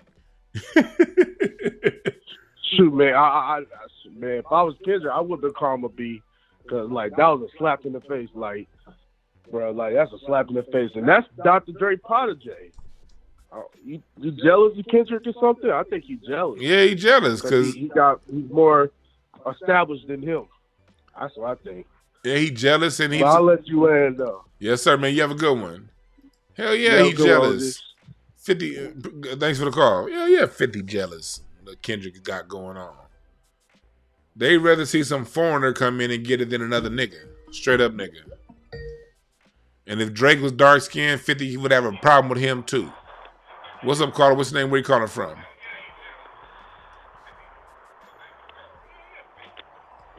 You there? Yeah, hello? What's up, caller? What's your name? Where you calling from? Yeah, what's up? Dwayne, hey, man. Hey, this is D from L.A., bro. D from L.A. What's on your mind, my brother? Yeah, man, I just want to touch on the teller violence that we got going on, man. Yeah. Hey, I just want to sit back and enjoy the show, bro. You know what I'm saying? Because I don't give a damn about neither one of them Sambos. They speak ill will, against FBA anyway. So I don't give a damn about neither one of them. You know what I'm saying? They both lick white supremacists' ass, and they deal with white supremacists with kid gloves, and when it come to FBA men in sports with Stephen A. and FBA folks in politics with Roland the Al Martin, I don't give a damn about them, bro. You know what I'm saying? They can both go to hell as far as I'm concerned, bro. And as far as 50, on the 50 situation, I rock with 50, man. I'm pretty sure a lot of people, man, in the community rock with 50, man. But, you got to understand when 50 first came in the game, though, DeJuan, 50 was on, he came in trolling. You know what I'm saying? Dissing everybody to get in the game and all that. So, that's cool. But, as far as, getting into a conversation with that suspected white supremacist Schultz, because he a goofball white boy like that. He play D in the booty games with his friends like that. They get down like that. That's part of their culture, man. So, I don't know why he kind of co-signed anything that negative or that's going to deprive black folks. Any comments that's depriving black women and black men coming out this white boy mouth, 50 shouldn't, co-sign that regardless if he trolling in the game or, just trolling for, the white fan base or whatever that old boy got. You still got to stand on some type of black business, bro. If black is in your heart. That's all I got to say, though, DeJuan. All right, man. You have a good one. Thank you. Thanks for calling.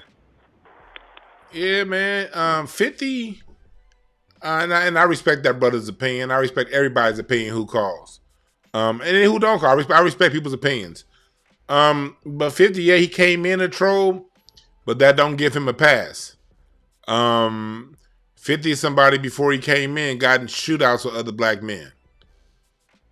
Based on his story. If we're going to believe his story, he was somebody that at one point in his life was willing to kill another black man over a disagreement. So that's who 50 Cent is.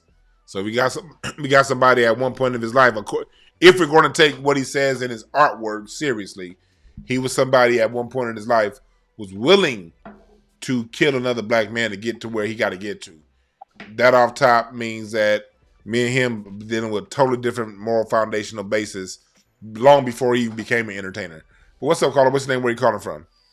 What up, DeJuan? This is Jeff Smith right here. Jeff Smith, what's on your mind? This is what I think. I think 50 Cent really got a problem with the West Coast. And this is my point of view on it. When he was on the Andrew Schultz show, he made a reference of UMG was pretty much representing G-Unit while representing the G-Unit campaign at the same time, right? Okay, we all know Game didn't outsell 50, so why would 50 Cent be mad at UMG? And I think he got a little West Coast PTSD with this Drake versus Kenny thing going on right now because it's another narcissistic guy in his prime that took another L to a West Coast MC. And that's just my perspective. Maybe I'm wrong, but I don't think so. I can't call you wrong just based on how he moving. It's like I didn't think about that perspective, but it's definitely a perspective to be considered. Yeah. And another thing he had mentioned on that show, he said he thinks the media wants to push Kendrick because he represents a non-aggressive sound. Like, what the hell was we subjected to listening to for the last 15 years? And here's the thing about, I'm glad you brought that point up. The reason why 50 was pushed is because they were trying to desensitize black men and turn black men into these homo thugs like 50 Cent. No longer is it about, remember back in the 90s and the 80s, at some point, no matter how hard the music got, at some point, Anita Baker came on and it came time to talk to the girls. At some point, SWV, at some point, TLC, Janet Jackson, the same niggas that listen to the most hardest Jerry Crow, West Coast, East Coast music, when that was done, it was time to listen to some Janet Jackson and get with the girls. Right. Now, people like 50, it go from homo thug to listening to Drake to get to the ladies. So 50 benefits from America making men these hard homo thugs that was around to impress other niggas, not make it comfortable and relaxing in a safe space for the ladies. So if 50 want to go there, and then if you want to add in the rumors, I don't know, but I wasn't there, but if you want to add in the rumors that's very loud out there about 50 and transsexuals, I wasn't at none of the party with. I'm just something I've been seeing out there a lot for the last 10 years, and the rumblings haven't gone away. Wow. Whoa. Whoa. Hey, but if you look at every relationship he has with anybody, it's a failed relationship. His son, group members, it's like the women that was in his life, he has failed relationships with everybody but Eminem. He even had a failed relationship with Dr. Dre at a point. But Eminem, you right about that. Yeah. But yeah. I'm going to land my plane on that, but I just wanted to put that in the atmosphere. Yes, sir, man. Thanks for giving us a call. Ain't no problem. Stay up. Yeah. Yeah, like, remember 50, before 50, the man, like, we listen to Hit 'Em Up, Shoot 'Em Up, whatever. But the next song on the radio was some, we back in the 90s, nigga, at some point, what's up, caller? What's your name? Where you calling from? What's up, man? This is Vibe. I'm calling from the IE. How you doing, my brother? Vibe from the IE. What's on your mind? Hey, I gotta say something, man. Because it's you know what? A lot of these celebrities, like I'm gonna say, like Wiz Khalifa. I saw him on Club Shannon Sharp, and he was talking about Ryan Garcia, because Ryan Garcia, and this is one of the reasons why celebrity worship has to be, decreased in Black society. And Wiz Khalifa was like, when Ryan Garcia was saying all that whole rant against Black society, calling us all type of N-words and everything like that, he said to Shannon Sharp, like, yeah, he's still cool with me. He didn't say that against me. See, that makes a mark on Black society to the point where they can talk against us and still get put on. That's why that whole lefty gunplay, I like Kendrick. I think he's a real talented artist. But when he put on Lefty Gunplay, and Lefty Gunplay was on these podcasts saying, he wouldn't, want his daughter to date a Black person, and then we still put them on, I think that sets a bad narrative, of Black society, to the point where, we can disrespect these Negroes but still get put on by them. That sets a bad question. I got a question. I'm glad you called in with this question. Is somebody being honest saying that they don't want their daughter to date a black person? Is that disrespect? No, it's not disrespectful. I think everybody has their own personal perspective on it. I don't think it's really disrespectful. Because me, the reason I said that is because me personally, I don't have any kids, but I got my nieces. I don't want my nieces marrying no Mexican, no white person. I want them to marry black. And I agree. Yeah, I do agree with you. I don't think it's real disrespectful, but how he said it, he didn't really expound on it like that, and I see a lot of our celebrities, they let things slide with these other racial groups. So it sets a precedent, meaning that, okay, I can say anything about these Negroes and they're going to still put me on. That sets a bad narrative, of how people look at us. It sets like a low self-esteem vibe. Does it? Yeah. I get what you said overall. Overall, I agree with you. Like in 98% of the cases, I agree with you. In the lefty gunplay situation, I didn't agree for it. Here's the reason why. One, he only got a couple lines. Two, that whole album, you got to look at the overall theme and context of the album. The theme and context of the album was uniting hoods in South Central LA. Whether people like it or not, Mexicans are very much so a part of that hood story.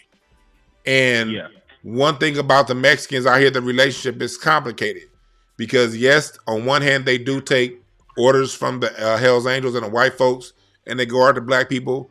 But at the same time, for a longer story before that, and still exists to this day, when you hide in a black hood, you can go hide out in the Mexican hood, and the Mexicans will protect you. That street politics is true to this day. It's certain hoods. Yeah. I know because my people that, especially on that side of town, and when you're living right there on the same corners, on the same blocks, there's always also been a mutual kinship and respect and levels of protection. The Mexicans give blacks when black gangs are all hot and trying to hide out. You go to the Mexican side of town and hang out with their homies until your ship died down, and vice versa. So that politics exists too. So given the overall theme of the album was a street album, and given the dynamics of LA streets, there are political moves that need to be made. Two, on the other hand, if you're gonna give somebody access, you know what that means? Know how we gotta see that as black people? We gotta see ourselves as dons for that. Exactly. Look, I'm a don, nigga. I got the power to make you relevant. And then what are you gonna do? What did Lefty Gunplay do with his opportunity? His album sold 800 copies. It didn't do shit. He's still irrelevant. Kendrick made the political move, and Lefty Gunplay ain't good. But at the same time, I respect. See, for me, I took it as respect with Lefty Gunplay saying that because I'd rather people be honest with me. You know what I mean? Than fake and be like, oh yeah, it's all good.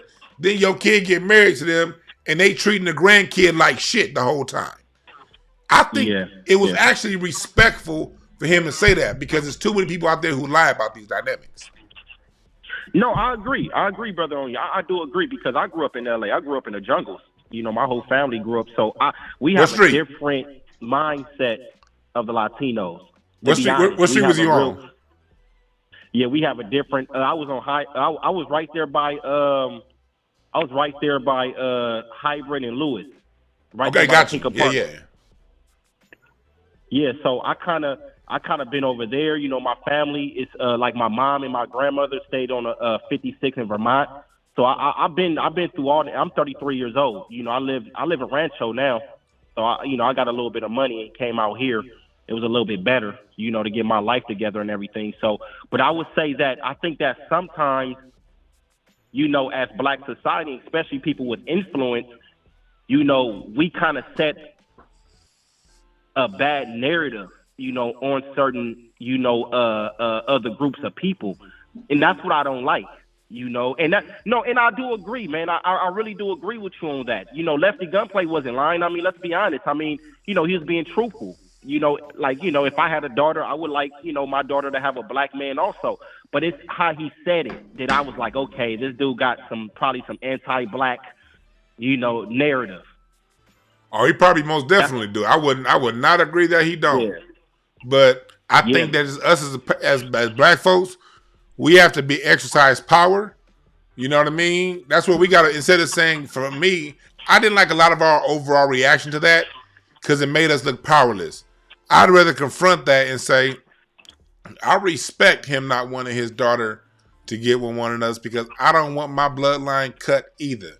Malcolm X used to go have meetings with the Klan and do events with people from the Klan all the time and break bread with these people because we have a mutual interest of self-determination and looking out for self. So I think we gotta, as a culture, when we see other people standing up for their culture, we gotta meet them with that level of respect because that's where we need to be with ours. Yeah, but D, let's be honest though, brother. Every time I go to LA, a lot of mixing among blacks and Latinos. You see Mexican. I mean, let's be honest, brother. I mean, when I go to LA, you see a lot of, mixed kids running around. That's what you see at times. You see it at times, but I live here, born and raised here, and I never left here. You know what I mean? I'm still here in South Central. I've been in South Central now for 43 years. And 8 out of 10 times, black people were black people. 8 out of 10 times. Yeah. 85 out of 100. And what happens is sometimes you get a chick that want a little light-skinned, elder bars looking baby, and so she may have a baby by Hector or some shit like that. 85% of the time, because it was before you was born. You're 33, I'm 43. I saw when the Mexicans started coming in. In the early 80s, they were only in East LA. But when the riots hit is when they started they started coming into our neighborhoods when the riots hit, right around the time you were born. And before that, they were on the east side, we was on the west side. And it wasn't much other than 1 or 2 Mexicans on the block. After 92 is when especially 56 in Vermont, is when they started flooding. And even with the flood, if it's 100, 92 out of 100 are black on black relationships. That's true. I totally agree with you. And I'm gonna land my plane after this though, D. But we never really can you really say that we had a real honest relationship and a good relationship with Latinos in LA? I mean, shoot, if a black person go to East LA, it's gonna look like he's in 1950s Alabama.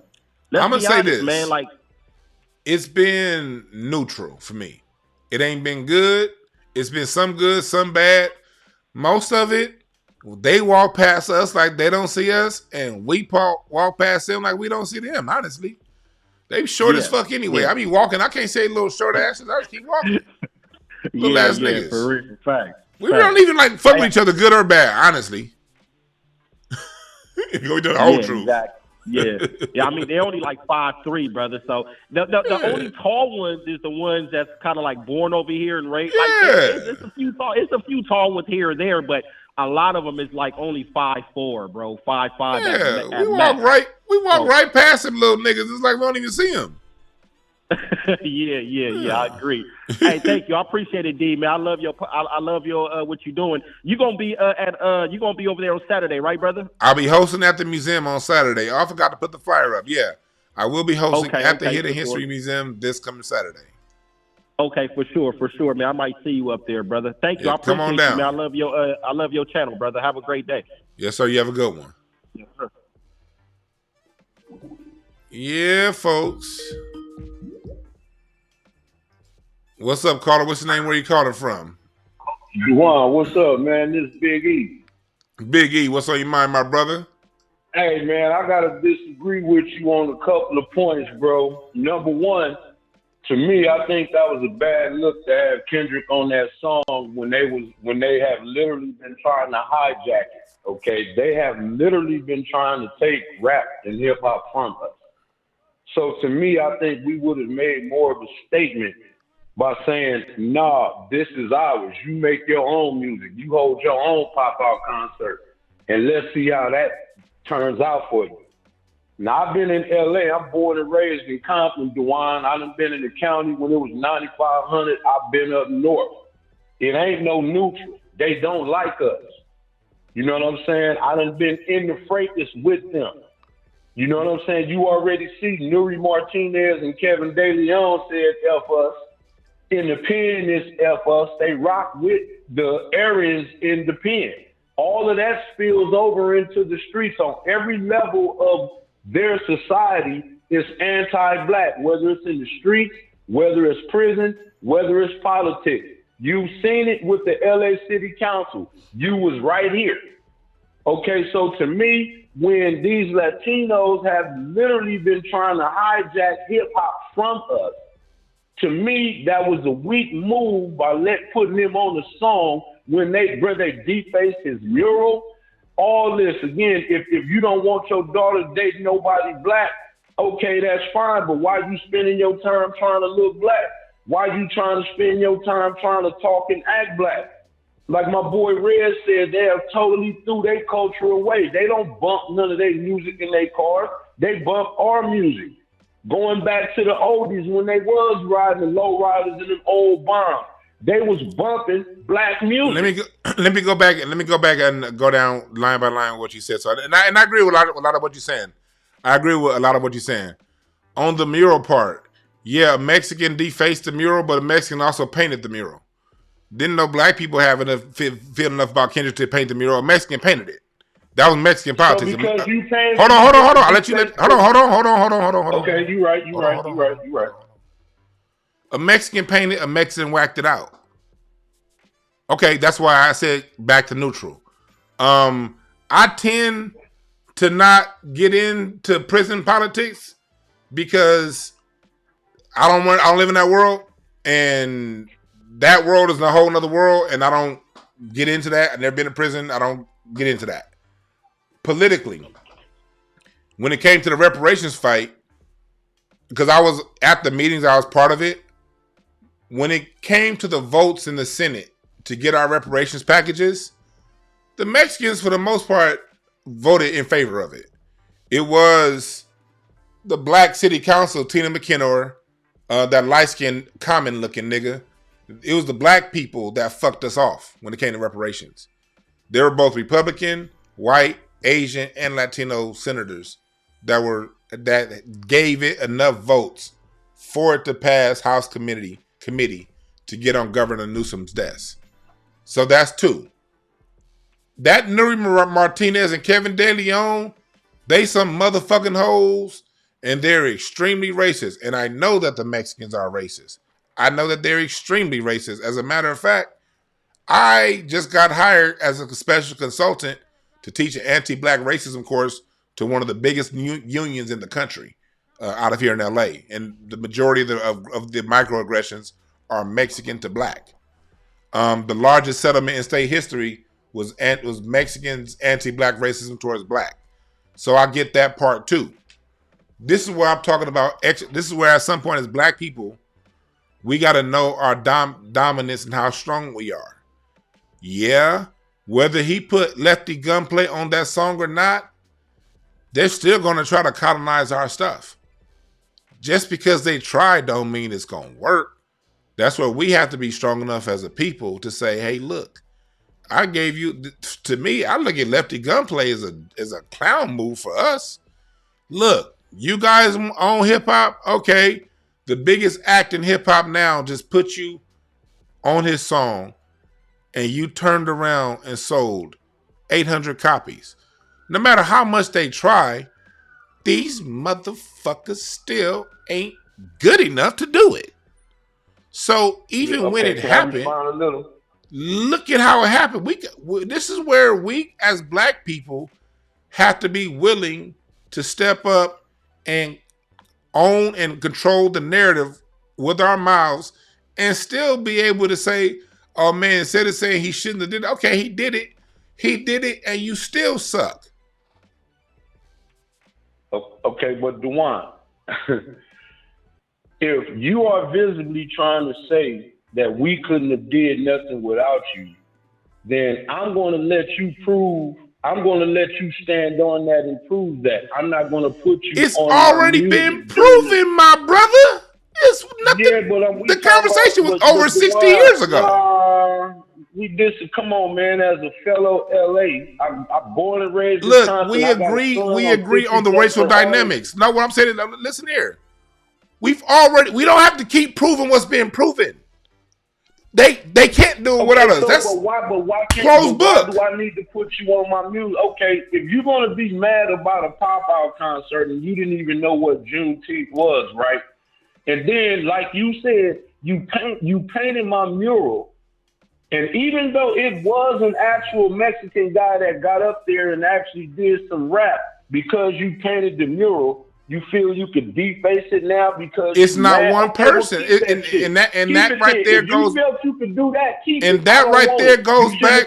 And that's where we as a people get messed up. You're looking at them as a monolith. You're never going to win seeing people as a monolith. Now, hold on. Let me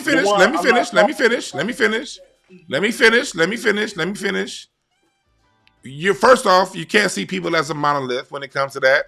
One Mexican. That's why I say it's a neutral thing. I said neutral, and I stand on what I mean by neutral. They're racist towards us. I know that.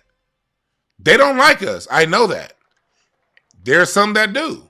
When it comes to music, see, one thing you got, are you a musician? I'm just an avid music. I'm an avid music listener. Okay, let me break it down from a musician's point of view. As a musician, when a song comes to your spirit, through your mind, when it comes down, you hear something. And whatever that is has to be executed in the way it comes through your ear. As a musician, you're a vessel. Especially, I ain't talking about musicians who bite. I'm talking about originals like Kendrick. When something comes through, you hear that sound in your ear. And sometimes it's going to require a white guitarist or a Mexican rapper or a white drummer to pull off that sound. When you in that studio creating music, the only thing you have to be honest to is the sound coming through your ears. And when artists are authentic and genuine with that, that's when they create authentically genuine music. So as a creative, I'm seeing this from the creative point of view. As a creative, some of the best music, when we go back to Stax Records and all of that music that was talking against what was going on, in that studio was white musicians and black musicians. No matter how we want to cut it up, the enemy was in the studio. But the enemy, there was something within the energy of what they had to get, contributed to the message of the song that still came back and spoke to us. We've literally throughout time used our enemies to create textures and sounds within the music that come back to be an overall message with us. That's dominance. Okay, let me ask you this, Dewan. Is the average music listener or musician to look at it like that or not? Probably not. Let me tell you, when it comes to music, the last thing you want to consider is what the average person is going to see it as. Because that's going to make your music suck. But you said through the eyes of a musician. I don't know, like personally, right? I don't know too many people. There's not too many people in my circle that were musicians like on your level. Like the way you, like you said, you know how to read music. You are probably the only guy since I've left out of school that knows how to read music. I literally don't know nobody else. I have never even heard nobody else online that even says they know how to read music, to keep that 100. So I would think you probably are a unicorn or you are a very rare breed. You get what I'm saying? So for you to look at it the way you do, especially through music, with you being a music historian, you knowing how to read music, you know your stuff. So you're going to look at it through a little different eye. But as music listeners, right? We're talking about the listeners, the people, especially back in the days, the people that go to buy the music, probably ain't a musician and probably ain't going to look at it through your lens because most of us don't have your experience. I want to make it clear. I don't want nobody to see it through my lens. Here's the reason why I said that. I said that because for your whole life, the most militant music that you've heard probably had an enemy in that studio. What I'm saying is this. When you're in the, I'm saying this to teach to the people, because I know 98% of the people don't get to see behind the veil. So they're judging it from a perspective, why would you do it this way? What I'm telling people is this. It's always been done that way. And some of the most, What's Going On by Marvin Gaye had the Detroit Symphony in it. And that was a whole bunch of white people on the strings.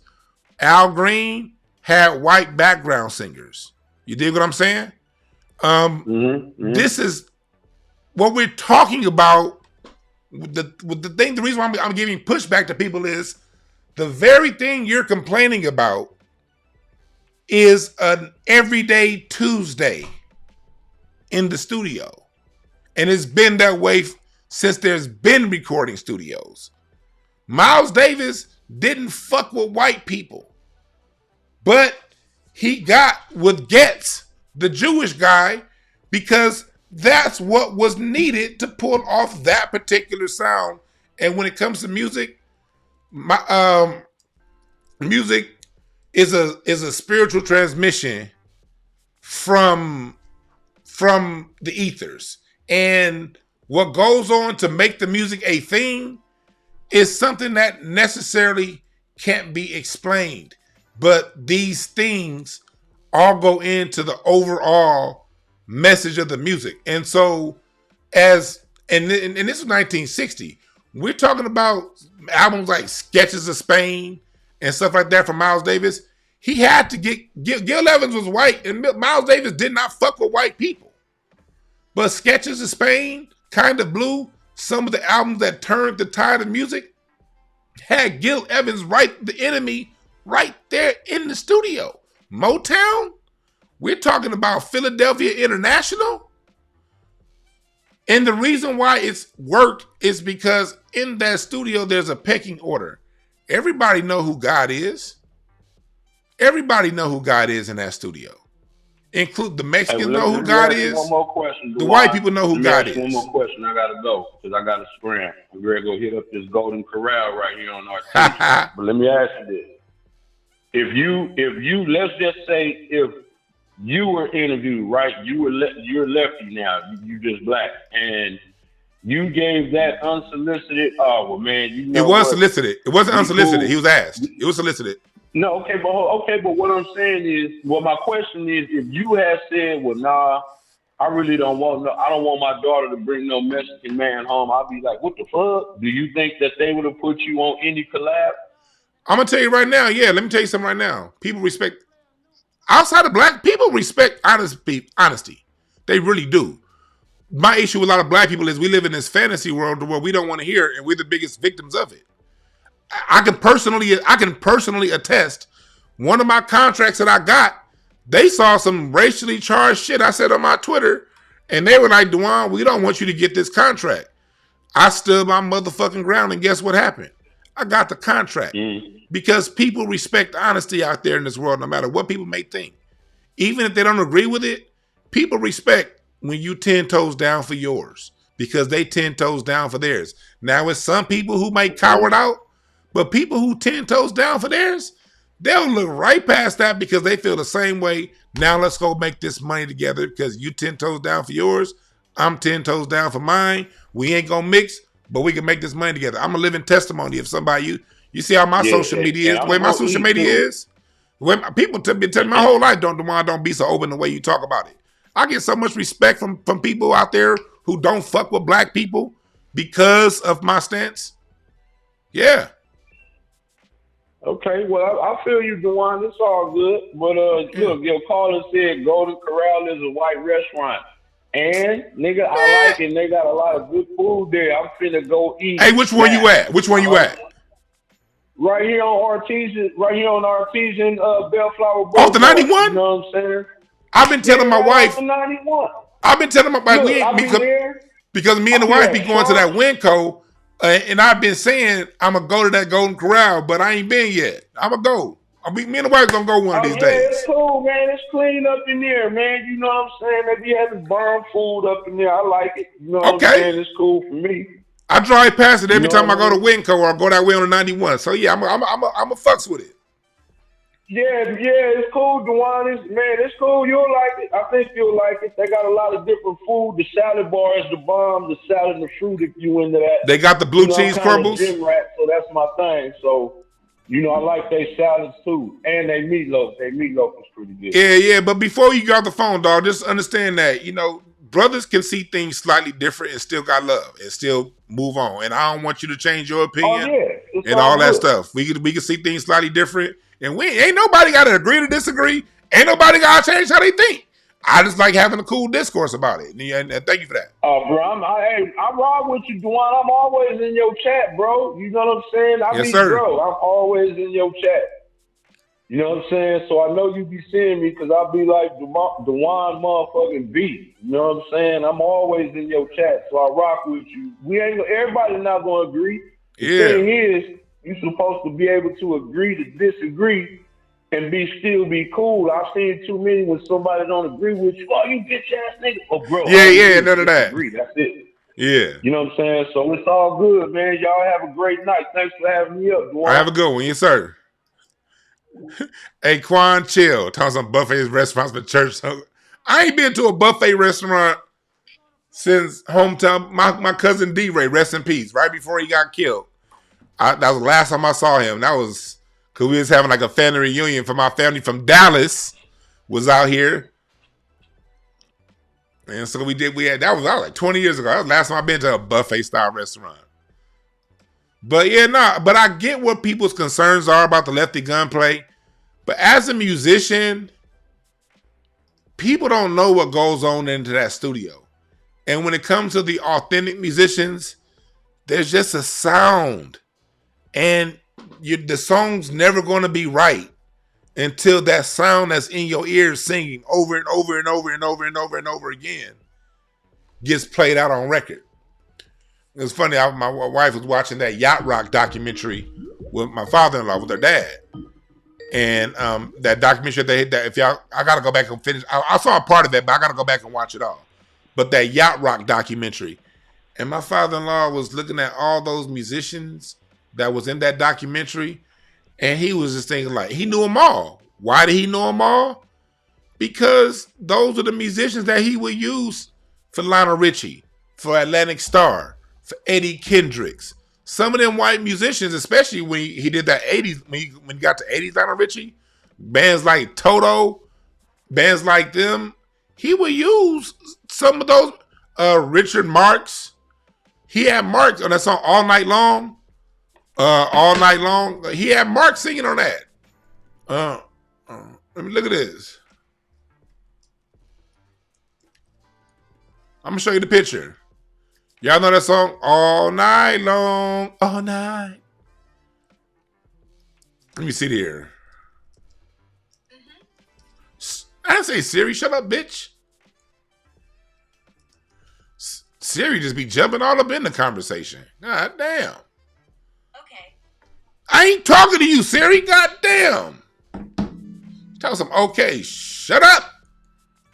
Anyway, let me see if I can find that picture. I understood a lot of people's frustration. Like, why? Let me tell you something. Inside that studio, it does not discriminate. And that's just what it is. That's why we as black people, we have to be able to stand 10 toes down and assert dominance. Because this is ours. And we put people on. Look at white folks, Jewish folks, people in power. Think about this, black people. Think about this.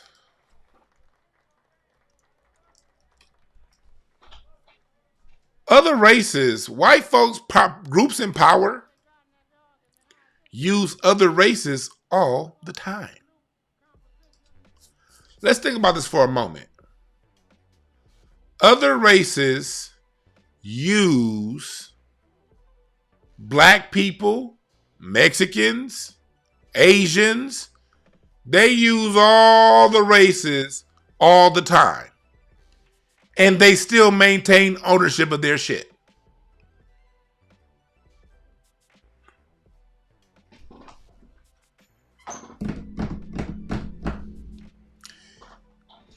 Is it registering, people? Is it registering?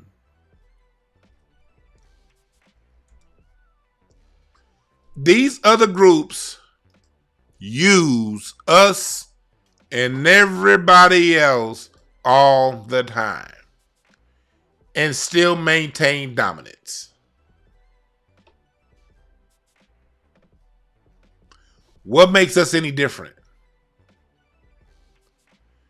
If somebody else, if you can use somebody else to help you pull off the sound that's in your ear, that's called being a boss.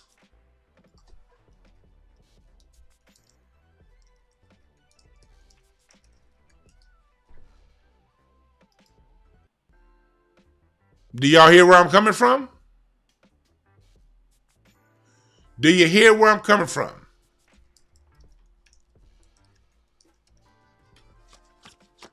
Do you hear where I'm coming from? So can we please sit down the whole, oh, you using another group? Yeah. Bosses use other groups. Here it is. This is a picture right here. This is in the session when they were doing All Night Long. That's my father-in-law, Mr. James Carmichael, and Lionel Richie, and that's Richard Marks. And they used to have Marks in the studio all the time. And that's him singing, all night, all night, dun dun dun dun dun, dun dun dun dun. He sold over 100 million of them things with this song. I think this album sold 30 million copies.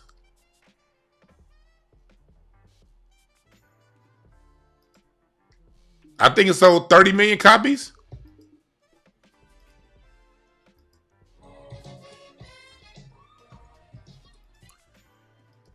This is Mark's. Y'all quiet. This is Mark's in the background.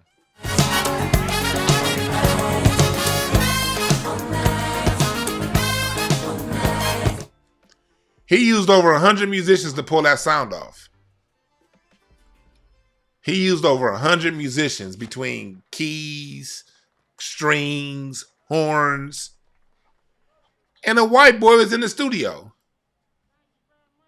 And guess what? He sold 30 million of them things. Thank you, white boy.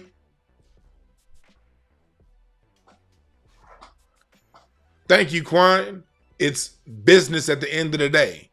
And I'm not saying anything about anybody that called, because I love all my callers and I love everybody in the comments. Well, the cool people in the comments. The assholes, fuck y'all. But to the cool people, I love y'all. We cry too much as a people. We don't know when we winning sometimes. Business is business. You have to be able to do business with your enemy. That's just the world that we live in. You have to be able to do business with your enemy. And if your enemy is going to give you enough business to put you up even higher, you use it. And then you turn around and say, yeah, I use it because I'm the boss.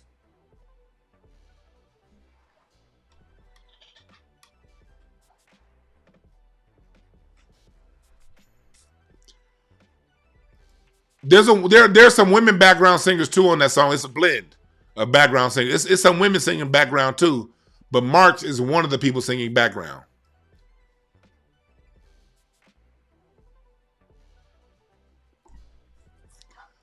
So before I get up out of here, just remember, black folks, we got to exercise our power and continue to exercise our power, and don't be afraid to exercise our power. So what these people try to come along and claim that stuff? Let them talk. And when they talk, let them talk, let them get it out. And when they get it out, say, yeah, we did use you. We used you the same way a boss uses an employee. The same way a craftsman uses a tool. You were a tool that we used for something we didn't have to use. We could have used a different tool. If it wasn't you, it would have been a different tool. The job would have got done. You better thank me for me choosing you as a tool so you got a couple of dollars in your pockets. You dig? And that's the kind of point of view that we need to have when it comes to these type things. All right? Go to blisscapsules.com. Buy 2, get 1 free with your product code DeJuan B. In the description. Also go to intellectualpower.net. Get some of this brain food. You dig?